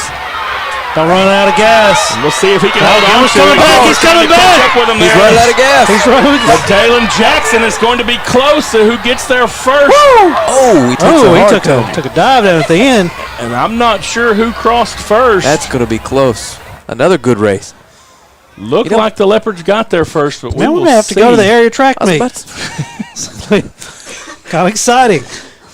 There you can see the times for you the what. girls back up there again. That's still on the girls' race. We'll see. You know, these races, this is a pretty cool stream. You know, Matt, we appreciate you inviting us out. Yeah, glad you guys are here. And in Yeah. the future, we'll get maybe somebody that knows even more track. I just like it a lot. My sister ran track back in the day, so I've been to a lot of track meets. I didn't run track in the day. You can act surprised when you look at me. No, that's back when they made you run. Everybody ran track. Back Yeah, before yeah. that's back before he could afford Mexican dinners. Exactly. Oh, no, I didn't pay for that tonight. That was sponsored by Tamales. Hold on, y'all had food up here? No, no. It was down there earlier. Where? In the, Y'all didn't in tell the me field nothing house. about We get didn't- here early so we They can didn't, eat. they We didn't didn't get get Y'all any. didn't They tell me get nothing it. about that. They didn't get any. You'd I know- actually just walked into the field house. You'd Coach know said- if we all had Mexican food for Coach dinner. said, "Do you Well, want I got some some tacos?" I got What something. kind of question is that? I got something waiting at home for me. It's gonna make all y'all jealous. But only one person in this room knows what it is. Oh, wait a minute. Well, got me a Something from Lane Three No. well-behaved children. got me a take and bake Pizza King pizza, Uh-oh. Pizza King Pizza from Longview, Texas. and Oh, it yeah, is that's the right. bomb. I'm telling y'all. Next race up is going to be the 400-meter dash. One lap around the track, so they're getting those girls ready for that. And a but house we'll get guest. the- I forgot I hope that. I'm nobody Sure in John's, my- I I'm sure hope John's no- cleaned the house for you. Yeah, and I hope nobody from my house is watching because I got that thing hid pretty well. But they're gonna find it if they. How many put that- freezers do you have? You got an underground freezer we don't know about? Where you going to hide a pizza? First off, you don't freeze a Pizza King pizza. Oh. All right, Did you call it a wake and bake? a take and bake. Oh. That's a whole different thing that we Yeah. don't talk about on the air at school. This is no joke. I got so hungry for Pizza King one time. I grew up on Pizza King, man. I just had this craving for it. I was living in Fort Worth. I had them overnight me some pizzas. Wow. Let me, before we get into something we don't need to, let's talk about triple jump from yesterday. That's called being a teacher and redirecting the conversation. Fourth place. I don't know what y'all are laughing for. Cam why's Cam laughing? He stays entertained by me for some reason. I don't know. Cam's got too much gold in his grill to be laughing so hard. Varsity boys triple jump yesterday. Fourth place, Lyric Treadwell from Paris. Third place, Rohan Fluellen from Gilmer. Second place, Elijah Garrison from Pittsburgh. And first place with a jump of 39 feet, 6.5 inches was Javion Stewart from Liberty Eylau. So he won the hurdles, and he also won the Are we on YouTube? triple jump. Yes. Yeah, so Mr. Cooper, you can get on YouTube. Search Texarkana Game Day, find it. You can rewind it on there. Yeah, man. Terrain Cooper used to run pretty well back in the day. He could run pretty good. Oh, do we know this guy? I know Terrain. He went You to know school Ahmad Davis? here. No, we're not talking to Ahmad Davis. Oh, there he is. It's the He said we're not talking to him. I'm not. Aaron Johnson said he ran a 10-2. A boys 4x200 meter relay. There you go. The Leopards ran it in 1:30.95. Gilmer ran it in 1:30.96. You thought the girls was close. That one, 1/100th of a second. We knew it was tight. The Leopards pulled it out there right at the end. Now, we might need a know. photo finish on that one. It is a photo finish, actually. Yeah, we have an electronic timing system that does that. It literally could not have been closer. That's correct. Wow. Pittsburgh with a 131.34. Well, Tyson's wrong again. Pleasant Grove a 132.17, and Paris a 133. Well, he said they'd be first and second. Maybe he just didn't know what order they'd be in, right? This isn't a No, joke. he said they were going to win every relay. It's very possible that his hair made up that 1/100th of a. Seriously. Yeah, whoever crosses That's how close first. it was. But yeah, we have the electronic timing system. It's pretty nice. Well, now I'm very disappointed we don't have a camera at the start-finish line. It keeps up with that. We need to figure out. We just didn't have time to mess with it enough today. How to actually get that camera shot, because then you can see it go back and forth in slow motion. Yeah. But I I'm think just if we were curious where you on picked. I hadn't seen this in forever. I'm just curious where you picked that up at. Jungle Juice, Jungle Punch. Jungle Punch. I hadn't seen that in forever. Yeah, 130.94, 130.90. Wow. That's incredible. Good results there. That's Y'all right. can take these. Yeah, I'm going to things take with these you and home turn it and all into a. see if I can't get some graphics put together this weekend. So there you see the guys just picked their medals up for winning. And this is the way it runs down to state meet in those places, too. You do that, you walk over to a tent, you get your medals. And that's held in Austin, correct? Yeah, held in Austin. A few years back, our girls won 3 in a row down there. We had really fast girls several years in a row, and you kind of learn how all that stuff when is the goes. state track meet? I think I'm going to go down there. May the 8th? We'll say it's – oh, is it really? Yeah. I'm going to be in Memphis, Tennessee at the Allen Iverson Classic, May 7th and 8th. Are you playing? They asked me to play in the celebrity game, but I declined. My calf muscles hurt a little bit. But I am going to go see Damian Collins play. I'm looking forward to see you backing some folks down. I've been hearing a lot about it. Well, see, the problem is if we were playing half court, I'd have said, all right, let's go. But I get it. full court, no, not so much. You got a good 4 minutes. Especially when Steven Jackson's playing. I think Ray Allen's supposed to play in it. I'm going to pass on that, although I'd like to meet him. Be pretty neat. That's something even if I knew I was going to get embarrassed, there's a 0.001% chance that I hit a 3 in Ray Allen's face, and I want it on camera if I do. Oh, God. You couldn't let me have something like that happen. You've never seen the end of it. Hey, I'd act if I'd be doing the Carmelo thing and everything. I'd turn it into an NFT and sell it. Anyway, take me out, What do they Coach. call those? It's in. If I figure out what these NFTs are about, Selling some moments in time. yeah, I'm going to be figuring.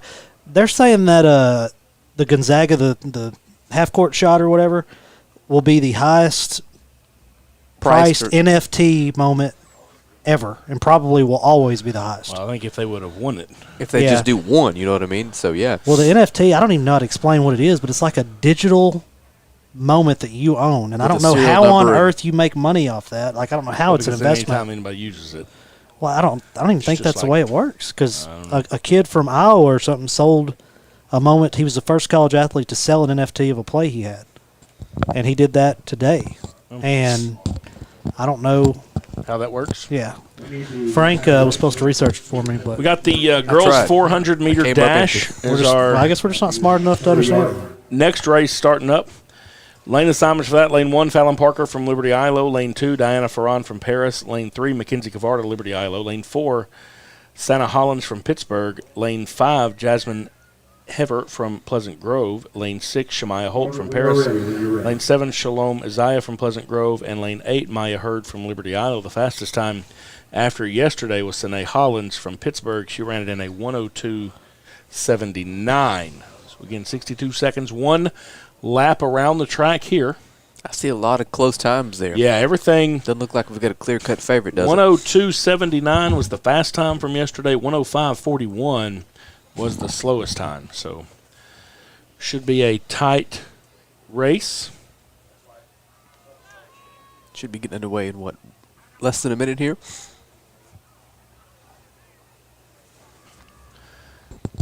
So we'll see who goes. Yeah, they're ready now.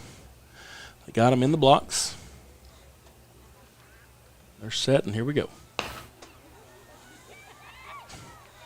This is the one my sister always ran. It was fun to watch. And this is the one that you really don't know who's leading until they make the final turn. Yeah, they make that turn, and then that's also when things starts dragging you down a little bit. No wind now. You can look out there. The flags aren't moving at all. So I don't know wind who won't that be a is in factor. gold, but she has made up ground on everybody. The young lady from Pittsburgh, that's the girl that won it yesterday, or had the fastest time coming in yesterday, Sanaya Hollins from Pittsburgh. She's on the move already.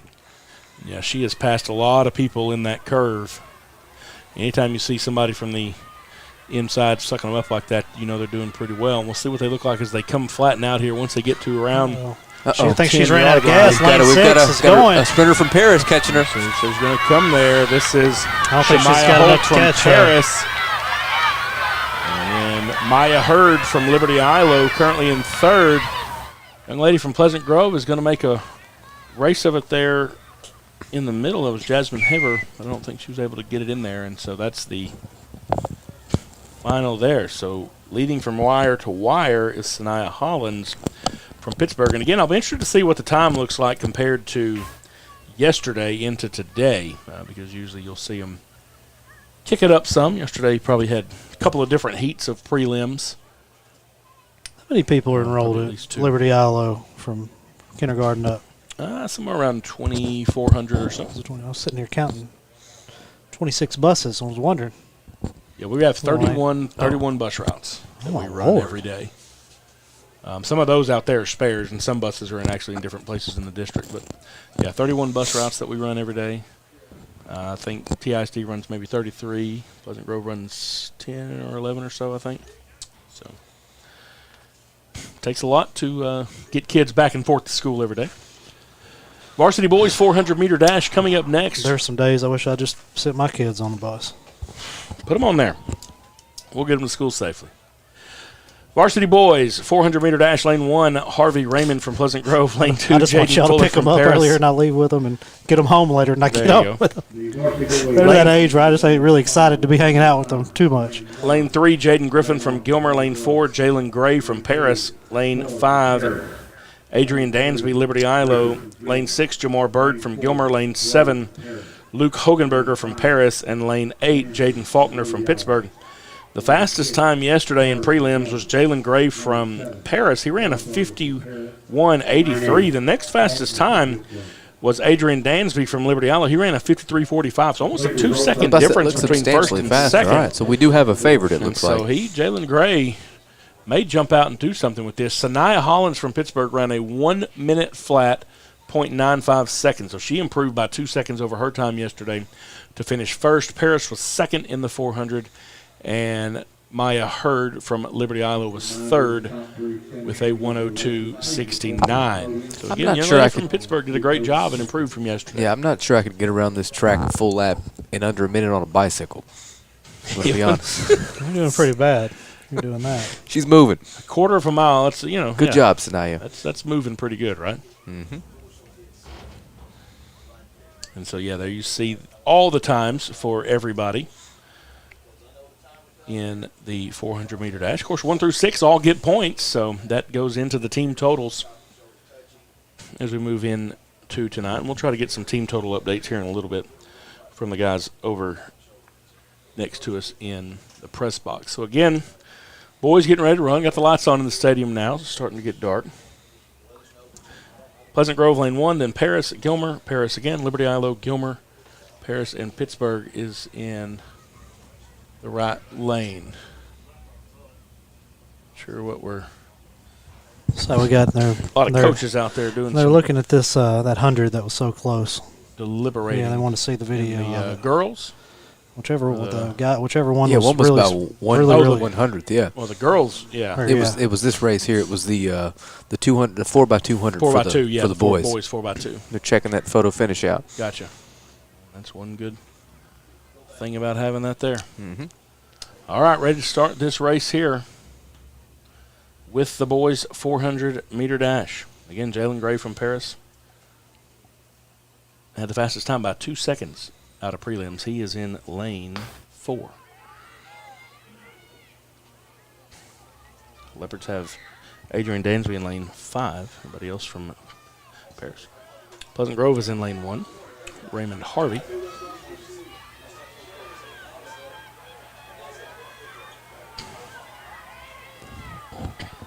It looks like Jaden Griffin from, maybe he's the outside guy. Jamar Bird from Gilmer had a really good run down the back stretch. He's on the outside lane there, and he's looks like Jalen Gray is just kind of biding his time here. Those long strides. For them. Adrian Dansby for the Leopards. We'll see what they look like as they come down this way. The fans are certainly excited about it. Now Gray has turned it on. And here, Dansby for Liberty Eylau, and again the guy from Gilmer right there in lane 3. Jaden Griffin, he just kind of pulled up there at the end. So I don't know if he tweaked something also, but he was moving along pretty good and then just slowed down quite a bit. So I don't know what happened there, but it's twice tonight we've had some Gilmer athletes pull up right there at the end, and that's... Boys, I'm going to let y'all have it. I promise the wife I'll be home at a certain time. Yeah, man. Get there. Good to see you. She just sent me a bad text message. Oh, you don't believe me. All right. All right. Hold on. He texts her, call me. Okay, all right. Is that legit? That's legit. Can't repeat that on air, but... I think your wife wants you to come home, so that's fine. We'll get you to do that. It's tough with 3 kids. Varsity girls 400-meter dash. Your final times again. Sine Hollins ran it in 1 minute, .94 seconds. Shemaya Holt from Paris was second. Maya Hurd from Liberty Eylau was third. Jasmine Heaver from Pleasant Grove was fourth. Mackenzie Cavarda from Liberty Eylau was fifth. Shalom Isaiah from Pleasant Grove was sixth. So that's your 400-meter dash. top 6. Final result in third place. Those young ladies are out there picking up their medals on the medal stands. Congratulations to them. Their medals and get their photos taken. With a time of 1 minute, .94 seconds from Pittsburgh.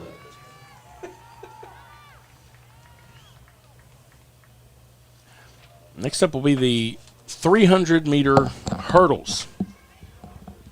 Give you some more field event scores from yesterday. Girls triple jump. Mallory Tate from Gilmer was 6th. Reese Couture from Gilmer was 5th. 4th place, Indy Aldridge, Liberty Eylau. 3rd place, Maya Hurd, Liberty Eylau. 2nd place, Madison Walter from North Lamar. And in 1st place with a jump of 37 feet 9 inches was Tamara Norris from Liberty Eylau. Again, that the triple jump results from yesterday.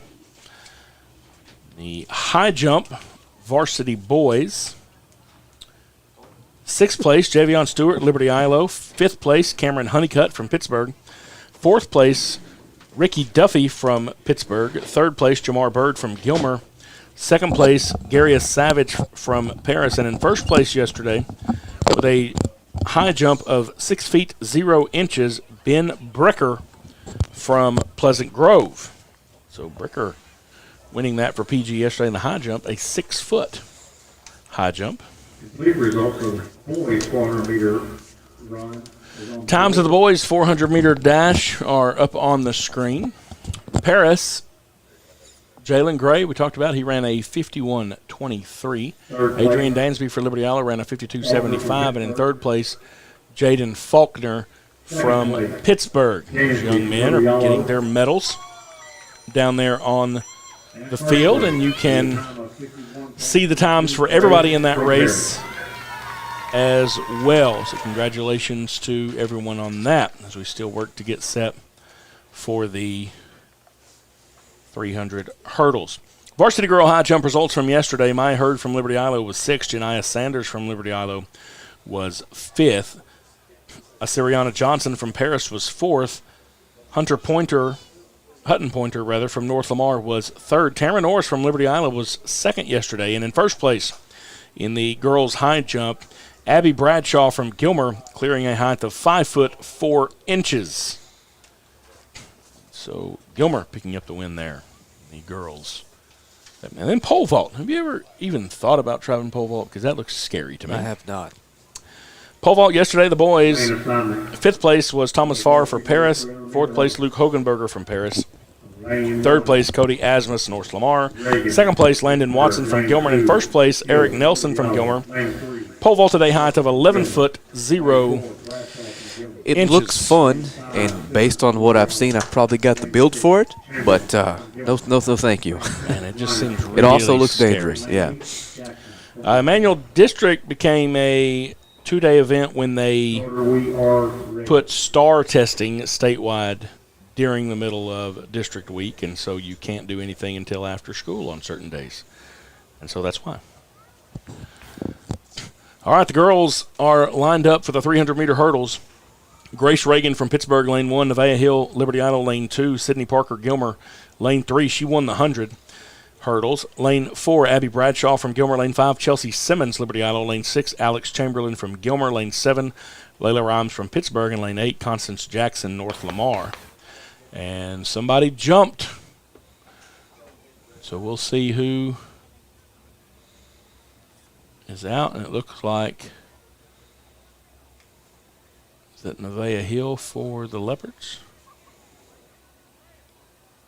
That's who it looks like. Nevaeh Hill in lane 2. Got going a little bit early. And so she will be disqualified. District meet, you jump, and that's it.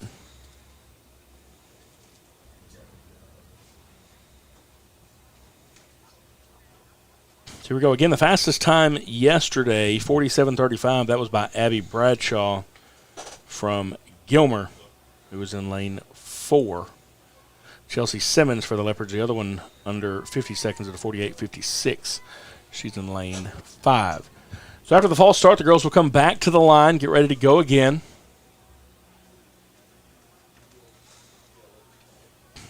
And they get set.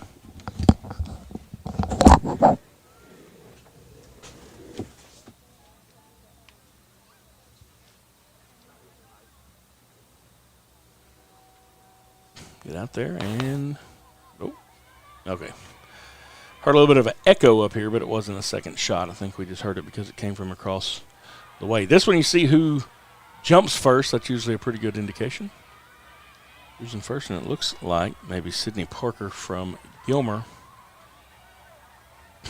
First one around the track there. Chelsea Simmons closely behind her. Ashley Bradshaw's in lane 4 for Gilmer as well. And that is who is in the lead coming around the corner. Bradshaw pulling away from everybody. Chelsea Simmons is in second. Sydney Parker trying to come up to her left. And then Alex Chamberlain for Gilmer as well. Gilmer finished 1, 2, 3 early, and they're going to try it here. Chelsea Simmons trying to spoil that, and Chelsea Simmons for the Leopards ends up second. Gilmer's going to take first, third, and fourth. 2 young ladies from Pittsburgh come in next, and North Lamar, Constance Jackson coming in at the end there.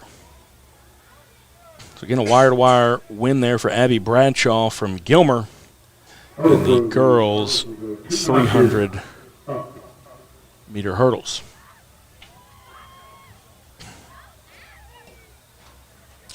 Final thing yesterday, the girls' pole vault. And I see a lot of people talking about pole vaulting, whether they tried it or didn't. Girls' pole vault from yesterday. 5th place was Maddie Davidson from Gilmer. They tied for 5th.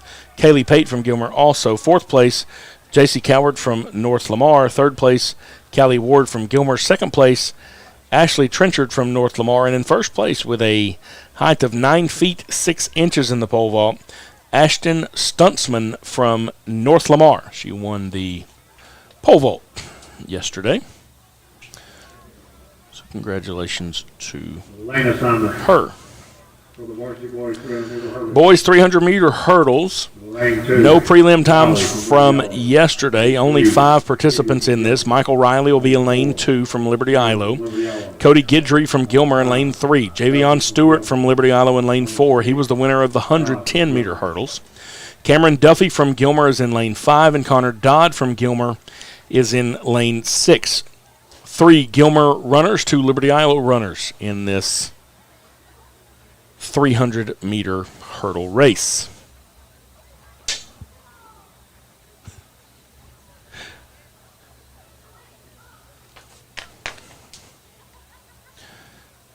Young men make their way to the starting line.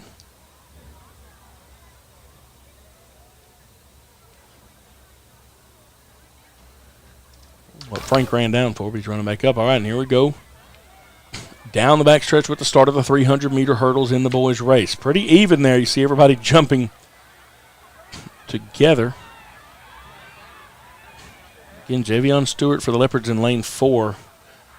He looks like maybe he had a slight lead there. Cody Guidry from Gilmer is inside of him. Outside is Cameron Duffy from Gilmer, and Connor Dodd will be on the bottom of your screen as they come down the back stretch. Duffy from Gilmer and Stewart for Liberty Eylau, and now Javion Stewart passes him in the last 60 meters or so, clears the last hurdle, and he's going to be across first. Javion Stewart is going to win it. Cameron Duffy in second. Guidry was third, and it looked like Michael Riley was fourth for the Leopards. Connor Dodd coming up at the end there. Frank, what'd you run downstairs and back for? Grab a Coke? Oh, okay. I didn't know. I was like, he took off. Oh, okay. You had to run down. I didn't know where you went. You go down and get No. So, times in the girls' 300-meter hurdles. We'll stick it up there. So Abby Bradshaw, recognize her. Yeah. Quite an athlete. We were here filming the high jump yesterday, and she won gold there. Really? Mm-hmm. All right. So 46.02 in the hurdles, and you see them giving their medals out to them. Good job to her. Chelsea Simmons for the Leopards ran at 48.58, finished second. And Gilmer also had Sydney Parker in third, 48.72. Alex Chamberlain was fourth, 48.90. So, again, congratulations to those young ladies. From the girls' division especially, I think it's going to be Liberty Eylau and Gilmer competing for the top spots there.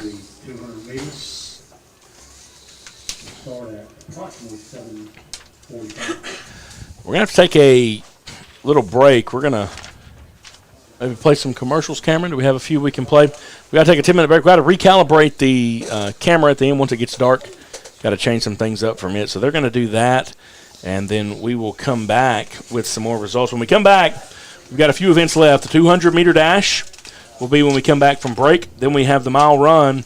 Then we have the mile relay. 3 races to go, varsity boys and varsity girls. We'll try to get you some overall points during the break as well. We're going to take about a 10-minute break, so we'll be back in just about 10 minutes with the rest of the District 15 4A track meet live from Harris Field on the campus of Liberty Eylau High School.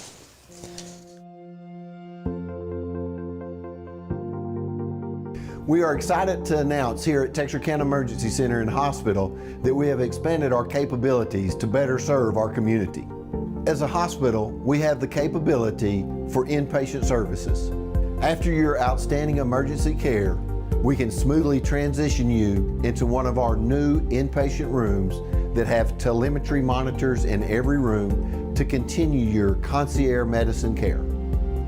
While our patients continue receiving their care in their inpatient suites, we also make sure that your loved ones are taken care of with our outstanding facilities. Our added services include a procedure room and also the capability of MRIs. With our imaging, we are able to offer outpatient, inpatient, and emergency room, MRI, CT, ultrasound, and X-ray.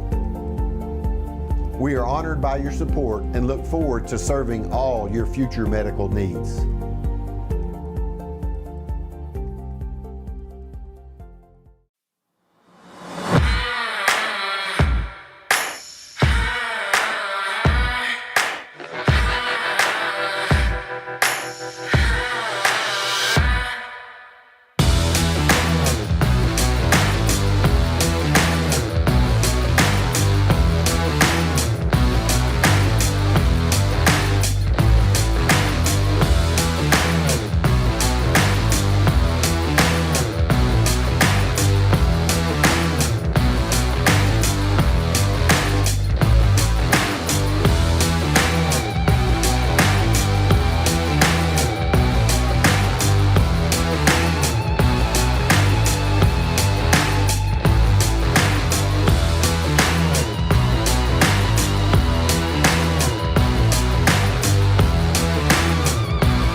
Beautiful, isn't it? Beautiful? handcrafted stone is our passion, and we ensure our customers receive the quality they deserve. We stand by our word, we stand by our products, services, and work that we do. Our team of experienced craftsmen and product experts have been perfecting their craft of fabricating and installing stone since 1998. Visit the Design Center at Red River Lumber to see the many beautiful stone options available for your next project. A strong work ethic takes pride in a job well done. This is the kind of person you need. Express Employment Professionals can help because we understand what it takes to hire good people. It takes real people, real interviews. We find good people, matching the right skills for the right jobs. Express knows jobs. Get to know Express. Go to expresspros.com to find a location near you.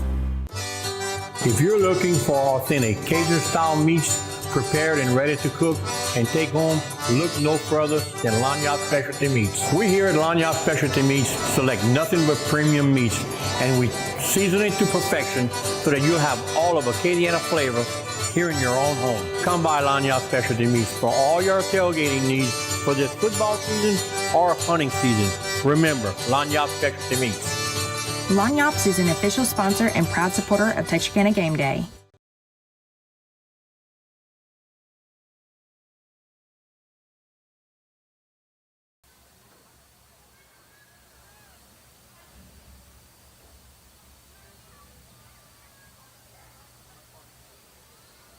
Now we have complete results on the board. Third place, Gidry from Gilmer. Second place, Duffy from Gilmer. First place, with a time of 49.32 seconds, Stewart from Liberty Eylau.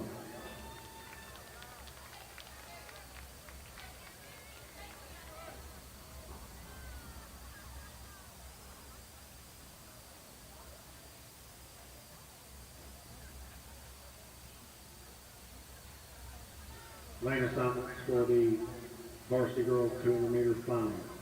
Lane 1, Dorsey from North Lamar. Lane 2, Sanders from Liberty Eylau. Lane 3, Franklin from Paris. Lane 4, Reed from Gilman. Lane 5, Jeffrey from Liberty Eylau. Lane 6, Grant from Pittsburgh. Lane 7, Walters from North Lamar. Lane 8, Kirk from Pleasant Grove. Starter, we are ready. We'll be getting close to a race. All right, we are getting ready to start the girls 200-meter dash. Lane 1, Dorsey from North Lamar. Lane 2, Sanders from Liberty Eylau. Lane 3, Franklin from Paris. Lane 4, Reed from Gilmer. Lane 5, Jeffrey from Liberty Eylau. Lane 6, Grant from Pittsburgh. Lane 7, Walters, North Lamar. And Lane 8, Kirk from Pleasant Grove. 200 meters, one half lap around the track. And I got to tell you, the 200 meters is my favorite race. Really? And it goes back to childhood. Everything with me, it's always associated with a sports memory. I remember 1996. You probably do too. Atlanta, the Olympics. Oh, were here. yeah. Michael Johnson came out those gold shoes. Yes, sir. Ran a 19.32, set a world record. It was just one of the coolest sports moments of my childhood. Girls are off here, making their way around the corner. It's always fun to watch because it happens quick, but you also get that curve out there, and you're always trying to figure out maybe who has an edge as they begin to flatten out here. Looks like that's LE versus Gilmer. Have LaQuisha Jeffrey and Tyra Reed from Gilmer and Liberty Eylau, and they're getting there. Paris girl coming up around the edge. She got him. That's going to be close. She may have won the whole thing. I believe she got him. Jasmine Franklin from Paris came up from lane 3. I'll be interested to see that one. You know, the coaches came up earlier.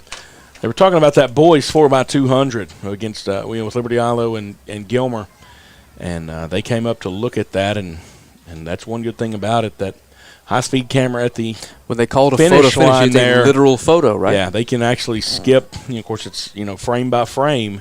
You can show this is what happened. So once they all came up, yep, we're good, and went on from there. But yeah. So did they get a consensus? Yeah, I mean, once coaches? when you see it, and I think they just wanted to see it. They were like, hey, can we see that? And when it's that close, I don't blame them. It's 1/100th of a second. Yeah, and that's why you have it. So you can't blink that fast. Something interesting for Liberty Eylau that's going to be coming up. Tavion Neal jumped in the 100, so he doesn't advance in that. Now he'll probably run in that 4x2. Normally you wouldn't because you've just run a 100-meter dash. You're not going to go turn around and run the 4x2. And so the Leopards are going to have a chance to actually increase their speed in that one a little bit. So he's running the 200, correct? He's running the 200 open, but he'll also now be able to run on that 4x2 relay. At the areas? Yeah, at the area meet. I see. And so the Leopards actually should be able to maybe even get a little bit better time there. But that one was certainly close. Varsity Boys 200-meter dash. Lane assignments. Lane 1, Will Henderson from Gilmer. Lane 2, Colin Manning from Pleasant Grove. Lane 3, Kentarius Williams from Pittsburgh. Lane 4 is Tavion Neal from Liberty Eylau. Lane 5, Marcia Spraglin from Gilmer. Lane 6, Tyree Tucker from Paris. Lane 7, Kyron Stewart, Liberty Eylau. Lane 8, Marquarius Price, Liberty Eylau. Yesterday in the prelims, Tavion Neal ran a 21.82. The second fastest time was Marcia Spraglin from Gilmer. He ran a 22.14, so around a half a second difference there yesterday coming out of prelims. And you know Tavion jumped early in the 100, and so he doesn't want that to get into his head. Is that something that maybe makes you start off a little bit slower? We don't know. And again, Spraglin from Gilmer tight with that time again yesterday, so that'll be a tight race in the middle of that. Kentarius Williams from Pittsburgh had the third fastest time yesterday, 22.48. Manning from Pleasant Grove in there as well, and Tyree Tucker from Paris. So PG, Pittsburgh, Liberty Eylau, Gilmer, and Paris all have somebody with a shot at this. Yes, sir. As it comes around. So this will be an exciting race to watch as we go forward. Can we pull these lights down just a little bit? There we go. And so we'll be able to look now. It gets dark outside. It gets a little bit harder to see inside. We've got some film on these windows, which really helps on the hot days, especially in August when you're just getting football season going. Still a pretty good crowd here. You see some people start to thin out as some of the races they came to watch are done. And so they have told the starters that they are ready. So they'll get all the young men in their blocks ready to get this one started. We'll have some times from the girls coming up pretty soon. That's the infield to get down, and the reason why is the timer actually stands over here at the finish line, and they need to see the start of the race so they can run their time. We do have girls or boys 300 hurdles. We'll talk about that in just a moment. Now in the infield here for the start of the boys 200-meter dash.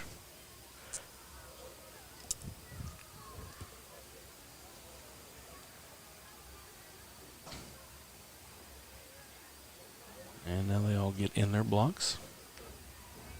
And again, back in the day when you had 8 people timing over here and everybody had to try to watch the thing, you watch for the smoke because you would actually see the smoke from the starter's pistol before you would ever hear the shot go off.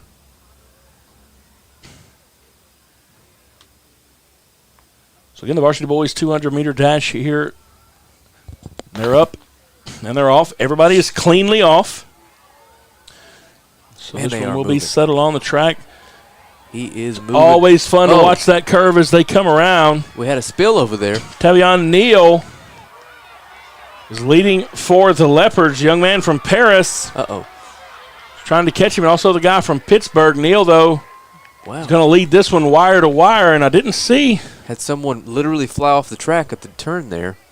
Might be Marquarius Price for the Leopards. And, yeah, I don't know if he just stepped off the edge of the track over there. He was running in lane 8. I saw it literally end over end tumble. So really? I hope so he's okay. He might have just, again, may have pulled something, Caught tried to pull up. I don't know. You just don't know. Either way. Went over there. Lots of people going to check on him. He's up and walking around, though. Yeah, he's just got a little limp out there. Again, Tavion Neal won that. 1,600-meter run at 8 o'clock. That's about 11 minutes. So the varsity boys 300-meter hurdles results.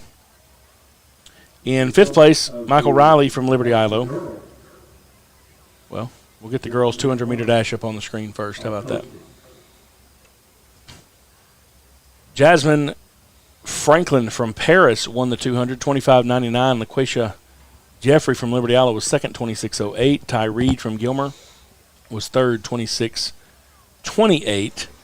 You can see the rest of them there in the girls' 200 meter. Again, the boys' 300 meter hurdles. Michael Riley from Liberty Eylau was fifth. Connor Dodd from Gilmer was fourth. Cody Guidry from Gilmer was third. Cameron Duffy from Gilmer was second. In first place from Liberty Eylau was Javion Stewart with a time of 41.31. Pretty good time around the track there in the 300 hurdles. So again, Stewart won the 110 hurdles and the 300 hurdles. So he did a good job. And again, the girls' mile, and I'm not sure why it's not starting until 8 o'clock, but that's what they said. And so the girls... Going to have to give Masters updates for the next 10 minutes, I guess. Yeah, right. The girls' 1,600 will be then. That's the varsity girls' 200-meter dash results. We showed those just a moment ago. Now, are you a golf guy, Frank? I am. I used to play a ton and got to where I was pretty salty for a while, but I just don't have time now. So I went out this morning and tried to play 9 holes, and it was awful. Was it? Mm-hmm. Yeah, I have and hit again, I golf recognize balls on how the golf difficult course. it is. So Yes, it is a hard game. an awful 45 for me. A lot of folks would be happy with, you know what I mean? But it's less fun when you're not as good as you think you are. Yeah, right. And it's supposed to be relaxing, but it's not. That's I probably think why I quit playing so anytime much. you're having some sort of competitive sport, I'm not sure that it's ever going to be relaxing. But yeah, Masters Week, always a beautiful shots and stuff. I know that. At least you see some. They've got the course set up exceptionally hard and fast to keep these long hitters from doing damage. And only one player in the field today shot better than 300. It was Justin Rose, a 7-under with a 4-shot lead today. So wow, not one of the longer hitters on tour. Now, what do you think the reason is for that? Is it not as fun to watch when those guys get long, or is it just? Well, it's just like anything else, Matt. You know, the way things have always been done. I use air quotations when I say that. It's the worst reason to ever do anything. But you know, they don't want golf to change, because once it gets to the point where you've got to hit it 400 yards to compete, they can't compete anymore. I see. So they change it up a little bit. That's right. So they want to deaden the golf balls or make everyone use uniform clubs, but that's not going to change anything. The guy's still swinging the club harder than you are. Right. Just comes down. Yeah. Down to that. Get stronger or find another sport. John Brill Foster says Frank challenged Donnie to a pole vault for the couch game. Who says that? John Brill Foster. Oh, I got this. So I'll do that. I mean, granted, I've never even touched one, so I'm not sure You think you can beat Donnie, though, right? A pole vault? Yeah. I'm not sure I could get out of that contest completely intact, to be honest with you. Yeah, that would be scary. I think the winner of that contest comes down to who breaks the fewest bones. That's your 300 hurdle results from earlier. He'll hit that pole with his hair and knock it over. Boys 200-meter dash results are up on the screen. Tavion Neal for Liberty Eylau won it in 22:48. Kentria Williams from Pittsburgh, 22:67. We'll get them on paper here in just a minute. Tyree Tucker from Paris, 22:73. Kyron Stewart from Liberty Eylau was fourth, 22:93. Will Henderson from Gilmer, 22:98, and Colin Manning, Pleasant Grove, won it in sixth place rather, 23:29. So again, Tavion Neal wins that one. Again, after jumping in the 100, so a little bit of redemption there in the 200 for that young man, but I know he's still probably sick about the 100 there. But yeah, 22:47, 22:68 though. We saw Kentarius Williams from Pittsburgh coming up at the end of that race and made it close. And here you end up just about 0.2 of a second difference there at the end of that. So a pretty exciting race there in the boys' 200-meter dash. And again, if you want to go back and replay some of these, you can always do it on YouTube. A little bit easier to follow around on there than on Facebook. Also, if you do have a smart TV or any kind of smart device, you can have the Facebook Watch app. You can watch everything live on there, watch it on the big screen, or you can always go to our YouTube channel, Texarkana Gameday, and watch it there. And you'll see around the screen the different sponsors. Of course, State Bank is on there, Lanyard Meats and all that. This stuff is brought to you on YouTube, on Facebook. We don't have to pay to watch it. You can watch from everywhere. We've got folks all over the country who are maybe able to watch athletes from Texarkana that normally they wouldn't get to come down and see. Maybe you're from here, from one of the schools competing today, and you couldn't make your way to Texarkana and you get to see it. That happens because of the people that do sponsor Texarkana Game Day. And so when you hear us talk about them, when you see their logos up there, that's why. And we really appreciate them, and we'd like you to appreciate them as well. Yeah, so everyone you you go see out there, in the, just say, hey, thanks for what you do. Absolutely. Everyone you see in the bottom right corner, they are presenting sponsors. They've been with us since day one. You've got State Bank. You've got Texarkana Emergency Center and Hospital. And you've got Conterra Networks. Conterra That's Networks, right. yeah. Thanks to them, we're able to bring you morning shows at the office and live stream all kinds of stuff with their internet. So. Yeah, the couch happens every day in the morning right here on Texarkana Game Day. Also every afternoon, Leaving the Yard. It's simulcast on here, also on 107.9 The Fan and on the radio. But you can keep up with Chuck and Tony there. Texarkana's longest-running sports show. That's right. Go see Jay Davis if you need a home loan, an auto loan. Walk in there, tell him Frank sent you there for a 0% interest loan. Jay does a great job over there. Yeah, right. Yes, I don't know. Right now, you can get home loans for pretty cheap as far as interest rates, but man, housing prices are up. You're talking about Texarkana Emergency Center. I hate to send you there, but if you I got in need of care. Yeah, I got a scar on my wrist here. I was worried about that. Yeah, so back in November, I was nervous about asking you took because a swan dive off a tractor and it looked like one of those scars that I had some serious questions about. Yeah, I put my arm in several different places where it's not supposed to go, and so it's unintentional. Yeah, no, it was, certainly an unplanned. There's unplanned always help, surgery, and but anyway, went to Texarkana Emergency Center, and they, very quickly figured out that hey, you're going to have surgery, and it was kind of funny because the doctor and I, we were joking back and forth. We were kind of being sarcastic, and he said, well, we're going to run some x-rays, see what it looks like. He got the x-ray, walked in there and said, get your stuff together, you're going to have surgery right now. All the funny went away. Oh, wow. And, but it kind of really makes you feel good, though, because you're going to put your health in somebody's hands. Yes. When it's time to get serious, you want them to get serious, right? And so he did. The good thing about it is, coming from Texarkana Emergency Center over into St. Michael to have surgery, when I walked into the door, they had transferred everything electronically. They had all of my information. I handed them a folder, walked upstairs. 2 hours later, I'm having surgery. So I was able to be admitted and move straight into there. That's a high level of customer service that you have when it gets to something where it's okay, now you got to go have surgery on something. You got to have more than just an emergency room. Now they do have a hospital, though. Still, I don't think at the surgery level, but you can actually stay there for a couple of days in case you convalesce and that kind of stuff. But those are great folks over there at Texarkana Emergency Here Center. recently, I almost ended up with a scar in a similar spot, which resulted in the only real fight, the best way I can word that, me and my fiance have ever had. If you're watching and you're listening, do not put kitchen knives in the dishwasher. Point it up. Yeah. I lost my mind. I looked down and I thought I had slit my wrist. And I guess she'd never heard that. She's like, what do you mean? I said, what do you mean? What do you mean? It's like, turn your chainsaw on and just leave it in your garage. It doesn't make any sense. Getting ready for the 1,600-meter run out here. This is the girls' race, 4 laps around the track, roughly a mile. Melody Chavez from Gilmer, Mackenzie Cavarda from Liberty Eylau, Michelle Chavez for Gilmer. What do you know about their sisters? Emma Fowler from North Lamar, Imani Hodge from Liberty Eylau, Mackenzie Sprouse from Gilmer, Bailey Burt from Liberty Eylau,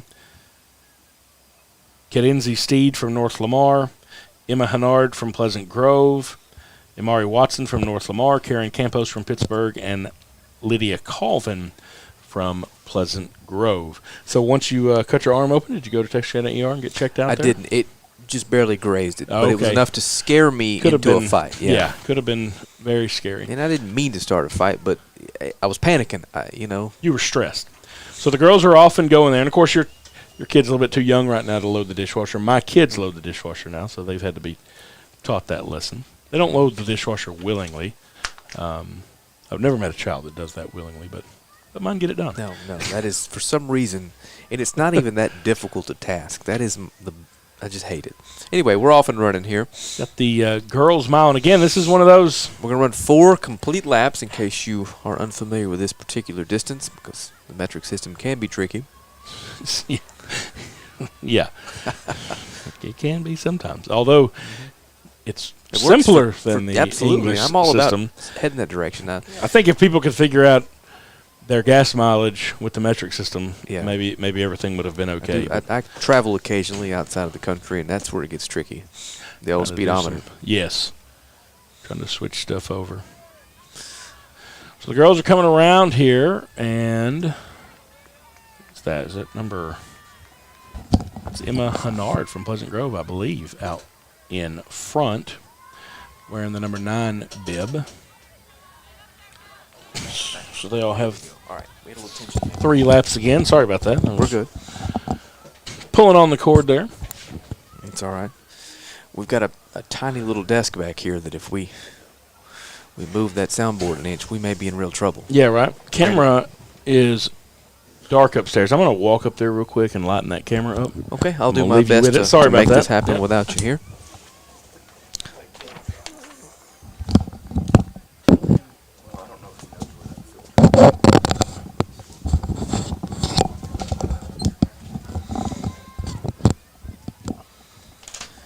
All right, while Matt is away, I'm going to do my best to fill you in on the action, but like he said, the camera's dark and they are a long way away from us here. This is the Varsity Girls 1600 meter final. We are in the middle of lap 2. And the field's fairly spread out here after a lap and 3/4. Let's see if we can pick up who this is coming around here.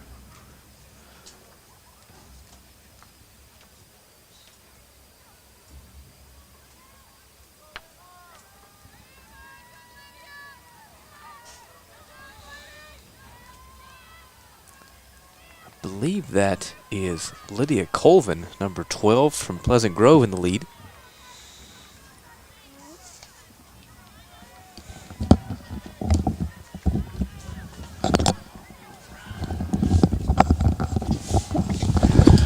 All right, got that lightened up a little Matt's bit back for with us. Turns out he's an audio and video expert. You used to teach that. Did you? Yeah, that was what I taught when I Makes was. sense. I remember my first time in this booth. I leaned on you pretty heavily. May have been disappointed with me there for a minute. Oh, no. No, I'm a teacher. I remember texting the guy that taught me how to do this and saying, I don't know who this guy is in this booth, but he looks real upset about something. Oh, no, I wouldn't upset. You generally know if I'm upset. I believe that's Lydia in the lead. Lydia here. Colvin in the lead? Okay, wearing number 12. One more lap to go next time around. Leader is at about the 200-meter mark there. They're starting to stretch out here. I think you mean 1,000 meter mark. Well, if you're looking at the 200 start line. Quite a bit, yeah. Yeah, she's still over there. If my math is correct. That is good. Am I there? Did I get that's there? pretty impressive. Yeah. You did that on the fly, which is good. I have a journalism degree, so I don't try to do math on the fly. Looks like a number 9 to me. Emma Hennard from Pleasant Grove. She is in first place. There's Lydia there, number 12. Now number 1, Melody Chavez for Gilmer. How do I mix up a 9 and moving a into 12? second. Well, it's about that big, and it's on a girl's leg running around. So some more back here. A couple of Gilmer young ladies, a couple of North Lamar young ladies.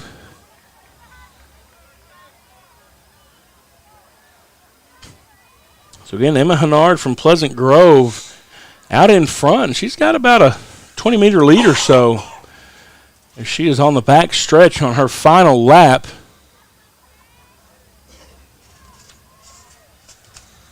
So what's the last event? Is this the next to the last event? Yeah, this is the next to last event. The very last one is the 4x100. Oh, wow. I mean, excuse me, the 4x400. So 4 laps, 1 lap for each person. So it'll be the same length of race. It'll be a mile race, except you'll have 4 people do it.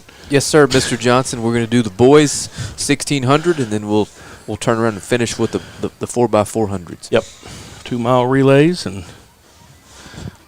then that'll be it. So again, here we are in the final turn, and Hennard for Pleasant Grove is leading still. Young lady from North Lamar trying to catch up with her. That is bib number 4, it looks like. And that's Emma Fowler from North Lamar. And Chavez for Gilmer is trying to catch her at the end. I don't think she's going to be able to get there. Congratulations, Hennard for Pleasant Grove wins the mile. North Lamar second, Gilmer third. Looks like Lydia Colvin coming in 4th for Pleasant Grove. Another young lady from Gilmer here. That looks like finishing up McKenna very strong. Sprouse. Yeah. And then Amari Watson from North Lamar. And then this is Michelle Chavez for Gilmer finishing up. Were you around here for that 2006 state championship? I was. Who was the running back on that football team? LaMichael James. Was that LaMichael? Will Middlebrooks was the quarterback. I've seen him hit a baseball hard. Yes, but then we had a lot of guys on that team. Coach Fowler, Zach Fowler, was a receiver on that team. Ricky Rushing played lineman on that team. I really like defensive Coach player Fowler on that team. He's Fowler's a good dude. But that was a fun team to watch. And you're talking about speed and that kind of stuff. We went and played a team from Canyon, Texas, way out near Abilene, and on the message boards before that game, they were talking about how fast their team was and this and speed. And finally somebody on the message board, not even from Liberty Eylau, said, "Have you played anybody east of Dallas?" I said, "No." I said, "Well, you're going to learn today." Yes. The difference in East Texas speed what and speed is. West Texas speed. So again, that's the end of the girls' mile run. Next up will be the boys' 1,600.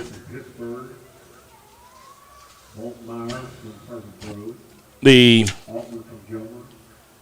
lane assignments for the 1,600, as it were, in the boys. Beck Brooks from Pleasant Grove, Matthew Berryhill from Pittsburgh. He won the 800 earlier, if you remember. Mm-hmm. Mark Boltmeyer from Pleasant Grove, Caleb Altman from Gilmer, Omar Garza from Pittsburgh, and Diamond Harvey from Pleasant Grove will be in the inside track. Outside will be Philip Tabor from North Lamar, Riley Reeves from North Lamar, Adam Hartman from Paris, and Brian Barraza from Gilmer. So here they just have that 2-layered staggered start. And no prelim times in this, so I'm not sure who the favorite is coming into this race.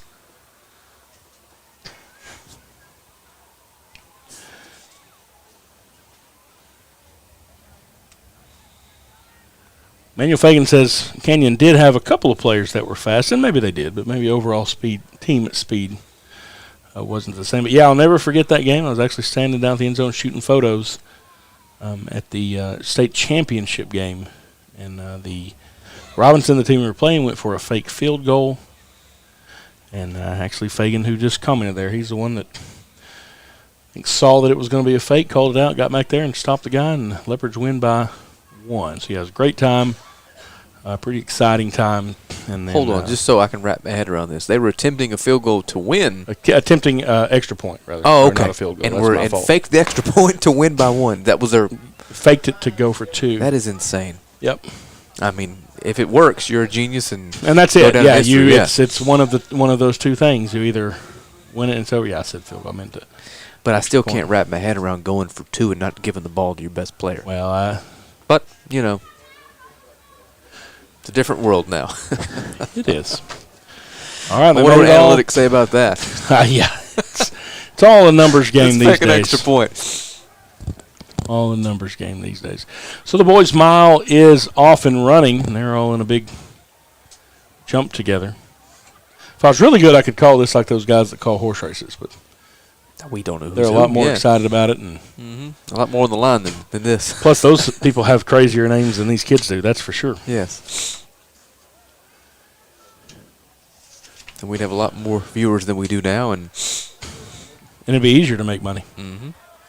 Looks like bib number 2, Matthew Berryhill from Pittsburgh, is up there. And, again, he's the one that we saw do so well in the 800 earlier.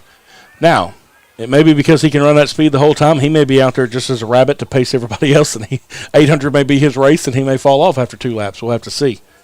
But right now he is well ahead of the pack, and everybody else is bunched in together as they make it around turn number 2. Everybody else bunched in pretty tight. Got a lot of navy jerseys and black jerseys out there between Pittsburgh and Pleasant Grove and North Lamar, Paris. Gilmer wearing white. They're easy to see out there. Berry Hill's extending his lead as we Yes, he is. come to the second half of lap 2. Looking very strong. Again, I'll be impressed if he can keep that pace up the entire time. See how everyone starts to jockey for position back in the back. They can kind of draft off of each other just a little bit. Nobody really doing too much pushing. Kid from North Lamar is in second currently. Paris. And the pack And is then so, Gilmer. they're so packed in there. You can't really pick a dark horse or without knowing, times from previous meets. It's tough to pick out another contender. But you're right. Berry Hill looks like he's going to keep this up for a while. Yeah, he hasn't slowed down yet. Everybody else is content to kind of stay together and jog together. They still have 2 more laps, so plenty of time to be patient. And I do like watching some of these races during the Olympics because generally the people that are calling them, they know so much about all the athletes. They'll kind of tell you, here's what you start to look for. Now, there we had the young man that's in second now. He just passed about 4 people. They don't spend much time talking about loading dishwashers.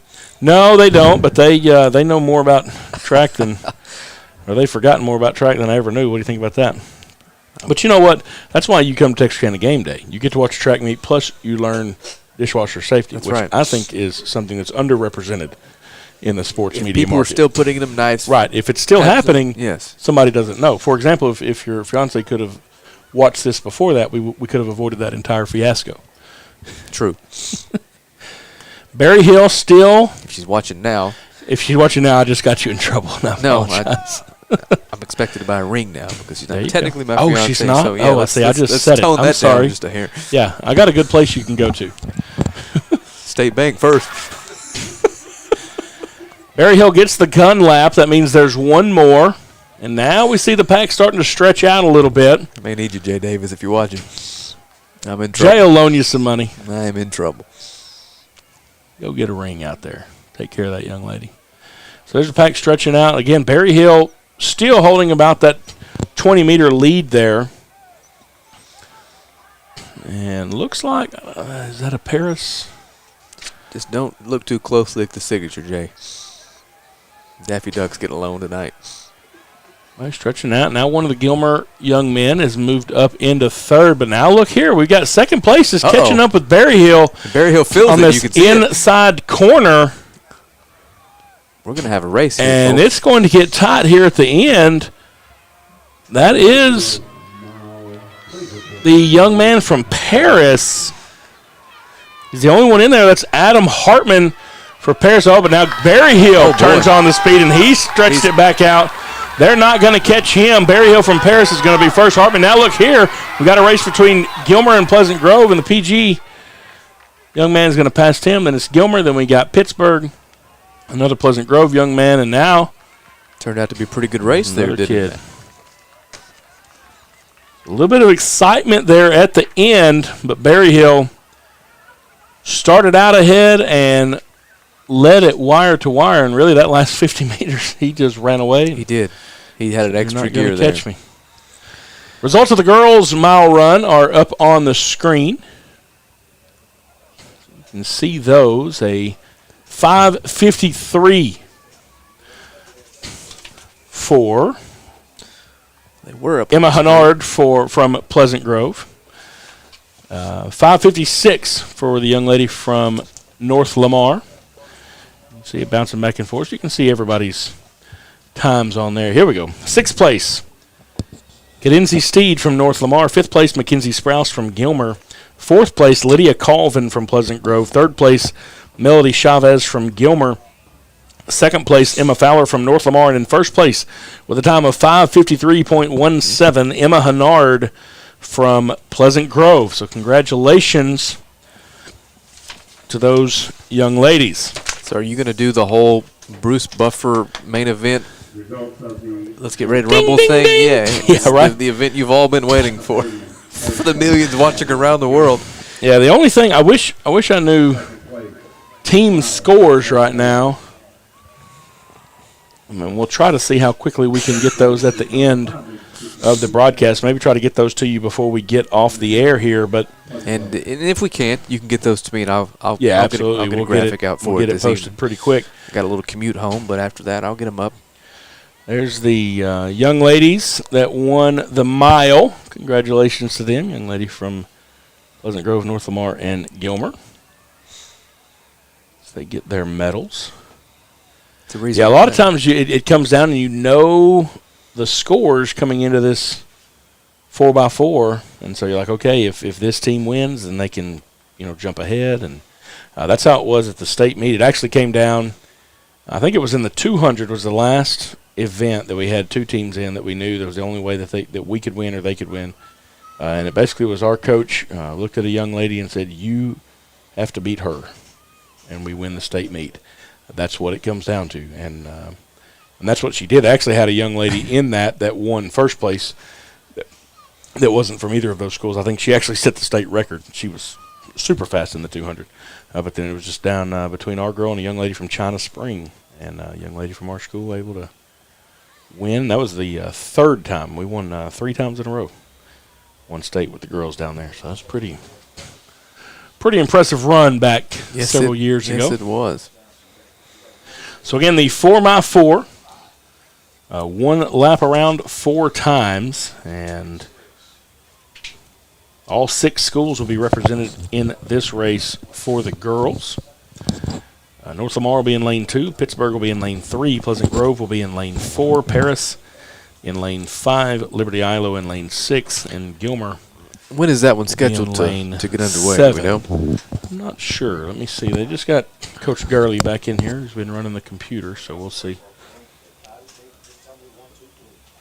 what's going on. The computer. I think they're getting the final times from the boys. Now they're getting the girls out there on the track ready to start the 4x1. This one is always interesting because the exchange zone is all at the start-finish line. So everybody changes there, and so you'll see everybody moving in front of each other and behind each other based on who's coming around first.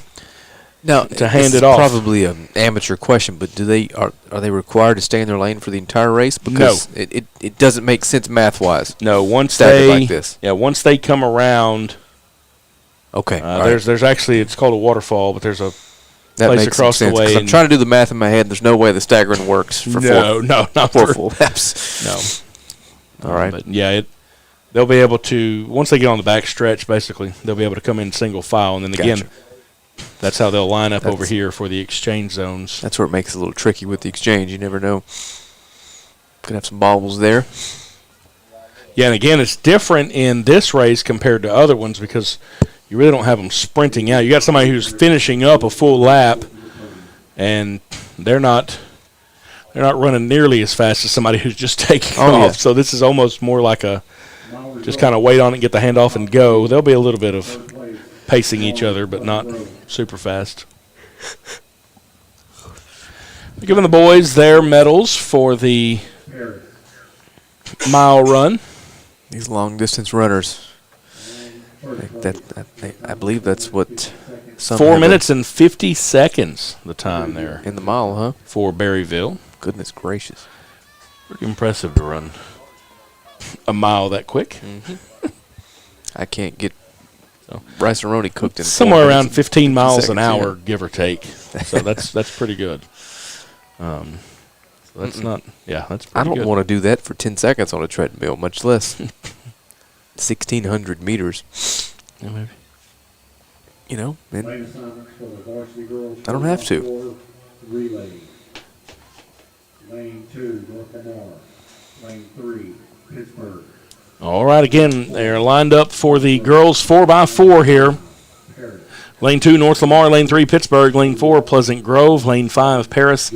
Lane 6, Liberty Eylau. Lane 7, Gilmer. Young ladies for North Lamar, Malone, Wiley, Gislin, and Exum. Pittsburgh sends out Grant, Stiles, Ramirez, and Hollins. Pleasant Grove, Heaver, Colvin, and Hennard. Paris, Booker, Farfan, Johnson, and Holt. Liberty Eylau, Sanders, Norris, Hurd, and Aldridge. And Gilmer, Chamberlain, Bradshaw, Jones, and Perry. Now, You look at Pleasant Grove, 2 of these young ladies that ran the mile are out here in this race as well. And so they have not rested. I was about to say that is a super long time. No, and if you're watching, share the feed. This is the event we're going to close the show with. See if we can get as many folks on this live feed as we can. Again, we appreciate you tuning in tonight. This is Texarkana Game Day's first track meet. We appreciate Matt Fry, communications director. The communications director at Liberty Eylau, expert in all things expert. Liberty Eylau. Well, yeah, track. maybe that. No, not track for sure. Sports in general. But I like track. It's fun, and maybe next time we'll get some real experts out here. But here the girls are off in the 4x4. In the first lap around, they do stay in their lane. Second lap around, they'll actually be able to fall in at the waterfall. And so you'll see them stay lined up by lane until halfway through the second leg or so. And we don't have prelim times here, do we? So no prelims for the relays. You just show up today, run them all in finals. And again, the staggers kind of make it look different out there. So you just watch when the handoffs go once you get down here. And then once they all get together, it's easier to tell what's going on. Young lady from Liberty Eylau, that's Hurd, coming around for the Leopards.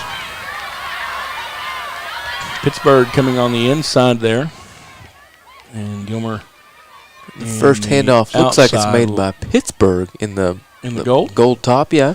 Pretty close. Liberty Eylau was there at second. Young lady for Gilmer was in there close. And now here you'll see them be able to start to fall in. There they do get inside. Now you've got who is Pittsburgh that making up in that ground? first. That's Gilmer in second. Liberty Eylau My in third. But the goodness young lady gracious. from Gilmer makes a pass out there, and She's she making it is look like they are moving walking quickly and turning that on. If they're in order, that's Abby Bradshaw. Not sure if they were put in order, but that is the second lady on the list for Gilmer, but she turned some speed on there and ran that corner well. This is the girl that won the 300 hurdles and the high jump. Oh, really? Yes. Liberty Eylau That is insane. In second, Pittsburgh is in third. As we get ready for the handoff here. She may be the best athlete here tonight. Now they're off. And there is an individual points award. Is there? So for whoever the athlete is, both the boys division and the girls division, I'm not sure I who can think of scores the three most more points. different events than a 300-meter hurdle, a high jump, and a 4x. And a 4x4. Yeah. Yeah, that's pretty impressive. Gilmer. Unless she's out there throwing the shot put. I didn't see that. Still running this very well. Leopards tightening it up a little bit, though, here on this third leg. Yeah, As they you are. get ready for the corner, this will be a tight race coming down here. It's not going to be as big of a lead as we get to the anchor leg. Your anchor traditionally is your fastest leg, and so we'll see She's going to make up a little if bit more Gilmer ground. can keep it up here. Liberty Eylau trying to catch them coming down She made up the quite a front bit of ground stretch. there. She probably cut the lead in half, I would say. She's making up more now. Now she's she's gonna getting pass her. closer. She's going to get her. We're going to be close at the handoff here. She can't get around her. Leopards come inside and get there. Now they get the handoff. You see they had them crossed up there. They did. They crisscrossed each other. Now Liberty Eylau is in first place. Young lady for Gilmer trying to come around her on the outside. She does. Oh, my. And she is running quickly. And again, the fourth person listed on that is Nevaeh Perry. Oof. Again, not sure if they have them in order, but that young lady for Gilmer is stretching it out there. Yes, she is. She's got long legs, and she is running really well. And she has taken what was virtually a tie at the handoff and has turned it into about a 20-meter lead. Liberty Eylau is in second. Pittsburgh is in third. Got a tight race back at fourth and fifth. And then one coming way back at sixth here. Coming around the corner here, though, it's going to be all Gilmer. Fantastic job. She took every bit of the excitement out of this race, didn't she, with just Say a blistering 400 time. Fast run. Yeah, high point champion is what it's called when somebody wins all the things. And now, again, Gilmer is going to win that. Liberty Eylau will be second. Pittsburgh coming in third. North Lamar is going to be 4th. Pleasant Grove will be 5th, and then Paris coming in here. That was a pretty exciting race. Close in at 6th. So, yeah, All right. 2 impressive legs. Really, the second leg and the 4th leg for Gilmer, really the difference in that one. Those young ladies were very impressive running. They're going to be tough to beat at the area meet doing that. And now we come down to the boys' final race of the evening in the track meet. 5 participants in this race: Liberty, Eylau, Pittsburgh, Paris, Gilmer, and Pleasant Grove. North Lamar without a team in this. Liberty, Eylau will be in lane 2. They have Caden Cooper, Ian Jones, Adrian Dansby, and Kyron Stewart. Pittsburgh will have Cameron Honeycutt, Ricky Duffy, Elijah Garrison, and Braden Moore. Paris, Zaquarius Porter, Caden McDonald, Garius Savage, and Luke Hohenberger. Gilmer will have Rohan Fluellen, Davian Smith, Marsha Spraglin, and Parker Gillow. Pleasant Grove have Raymond Harvey, Brooks Beck, Zorian Jackson, and Brandon Rayfield. So we'll see what is going on there. You can give us some light in here if you want to put something in here, because people think it's just the computer that's on when it bounces around. Again, this brought to you by Texarkana Gameday and all the folks that are here. We thank you, everybody who watched with us tonight. As long as there's not a race going, Cam, you can crank up the lights as high as they go and put it on us, is I think what he was saying there. Good to see everybody who's watching along. Lots of good conversation in the chat down below, and we really appreciate that as well. Right. As we survived a first night of this. But again, I called Morgan and them and said, hey, we really need to, broadcast the track meet's a lot of fun. Morgan said, I've never done it, but if you want to help out, let's try to make it happen. And so I'm very glad you were here. Appreciate them doing it. But it's been a fun time. I've enjoyed every bit of this, absolutely. And again, we'll do some more of these next year for sure. To get the time in the 4x4 for the girls, Gilmer won it in 4:10.53. It's up on the screen. Liberty Eylau 4:16.21. Pittsburgh with a 4:19.26. North Lamar a 4:24.67. Pleasant Grove a 4:28. And Paris a 4:29. Put that Jumbotron in a few years ago out here, and it's been really nice being able to. Did you say you put that in? No, I did not. I said we put that Jumbotron in a few years ago. No, I did not do that. Ace Sports put that in for us, as a matter of fact. That's all on the house, I presume. Paid by sponsors as well, right. And we appreciate all of those people that do that. We don't have to talk about them on the air. We talk about them at all of our football games, and we certainly appreciate what they do there. But again, Gilmer girls win that, and we will get some win it going away too. Point totals pretty soon. Mm-hmm. Let me mute my mic for a second. Hey, Alex.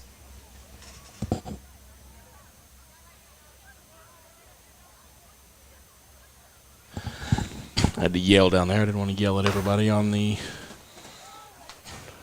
whole thing. Yeah, so Gilmer 4:10.52 to win the 4x4. Liberty Eylau 4:16.20 to get second. Pittsburgh 4:19.25. Looks like the boys are off. And the boys are rolling. So we'll see how this race goes. This one is going to close the night, folks.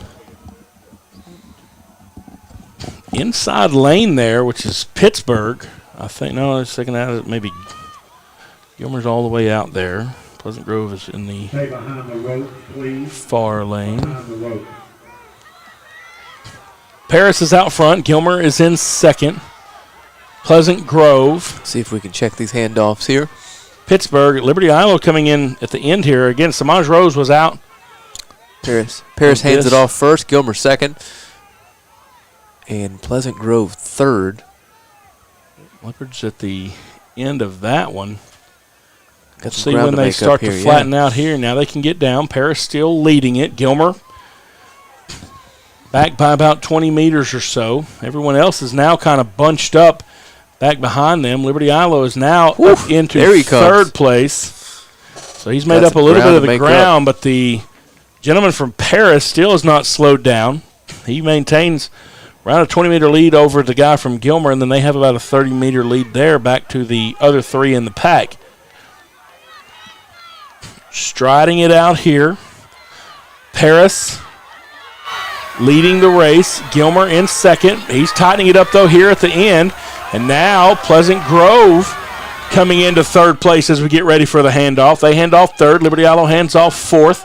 And then Pittsburgh makes the final handoff. Paris still leading it. Gilmer has closed that gap substantially. They round two, but, yeah, the young man for Gilmer here on this back stretch looks like he has a head of steam, and I'd be surprised if he doesn't catch him before we get to the third corner. Here comes LE again. Liberty Eylau gets into there. We've got a fire truck coming in across the way. Not sure what's going on with that.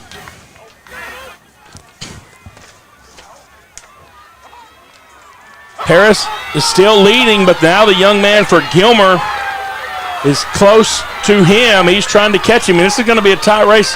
Folks, we're moving into the final leg. Paris gets it first. Gilmer has it second. Liberty Eylau will be third with Pleasant Grove close behind. 1 and 2 are far ahead of 2 and 3. Pittsburgh is way back. And now look at this young man for Gilmer. Goodness. He has passed him on the inside, and Gilmer is off and rolling. The young man from Paris, though, will not go away. He's trying to catch back up to him on the back stretch, but that first 100 meters from this anchor leg from Gilmer was rolling. If he loses any steam, we're going to have a race here at the finish. We'll see if the young man for Paris can catch up, but now Gilmer extending the lead here.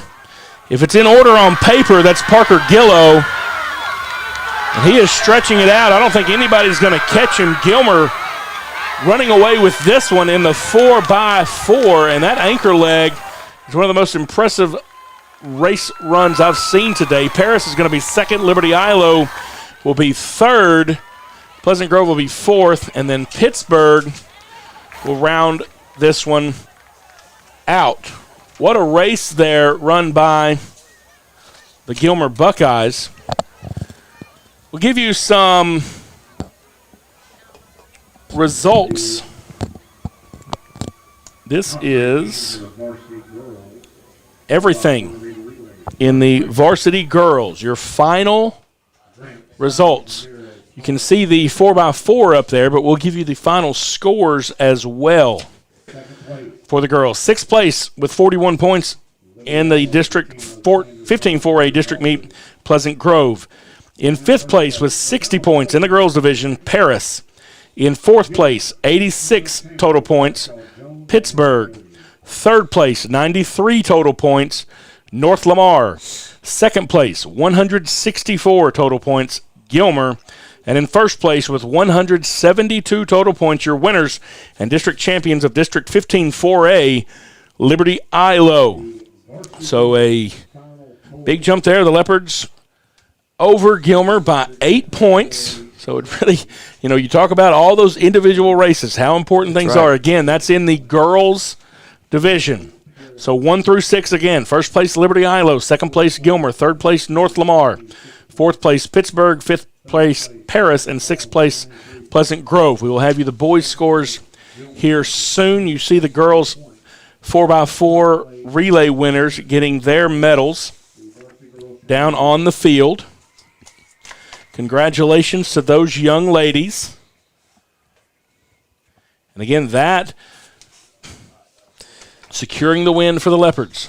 We've got the boys 4x400 times on screen for you. Boys, that's up there, 329 for Gilmer. 327 maybe. 327 maybe. 330 for Paris. Takes a minute for what I say on my phone to catch up to what's on the screen up there. Here we go. 4x4 for the varsity boys. Gilmer 327.91. Second place Paris 330.38.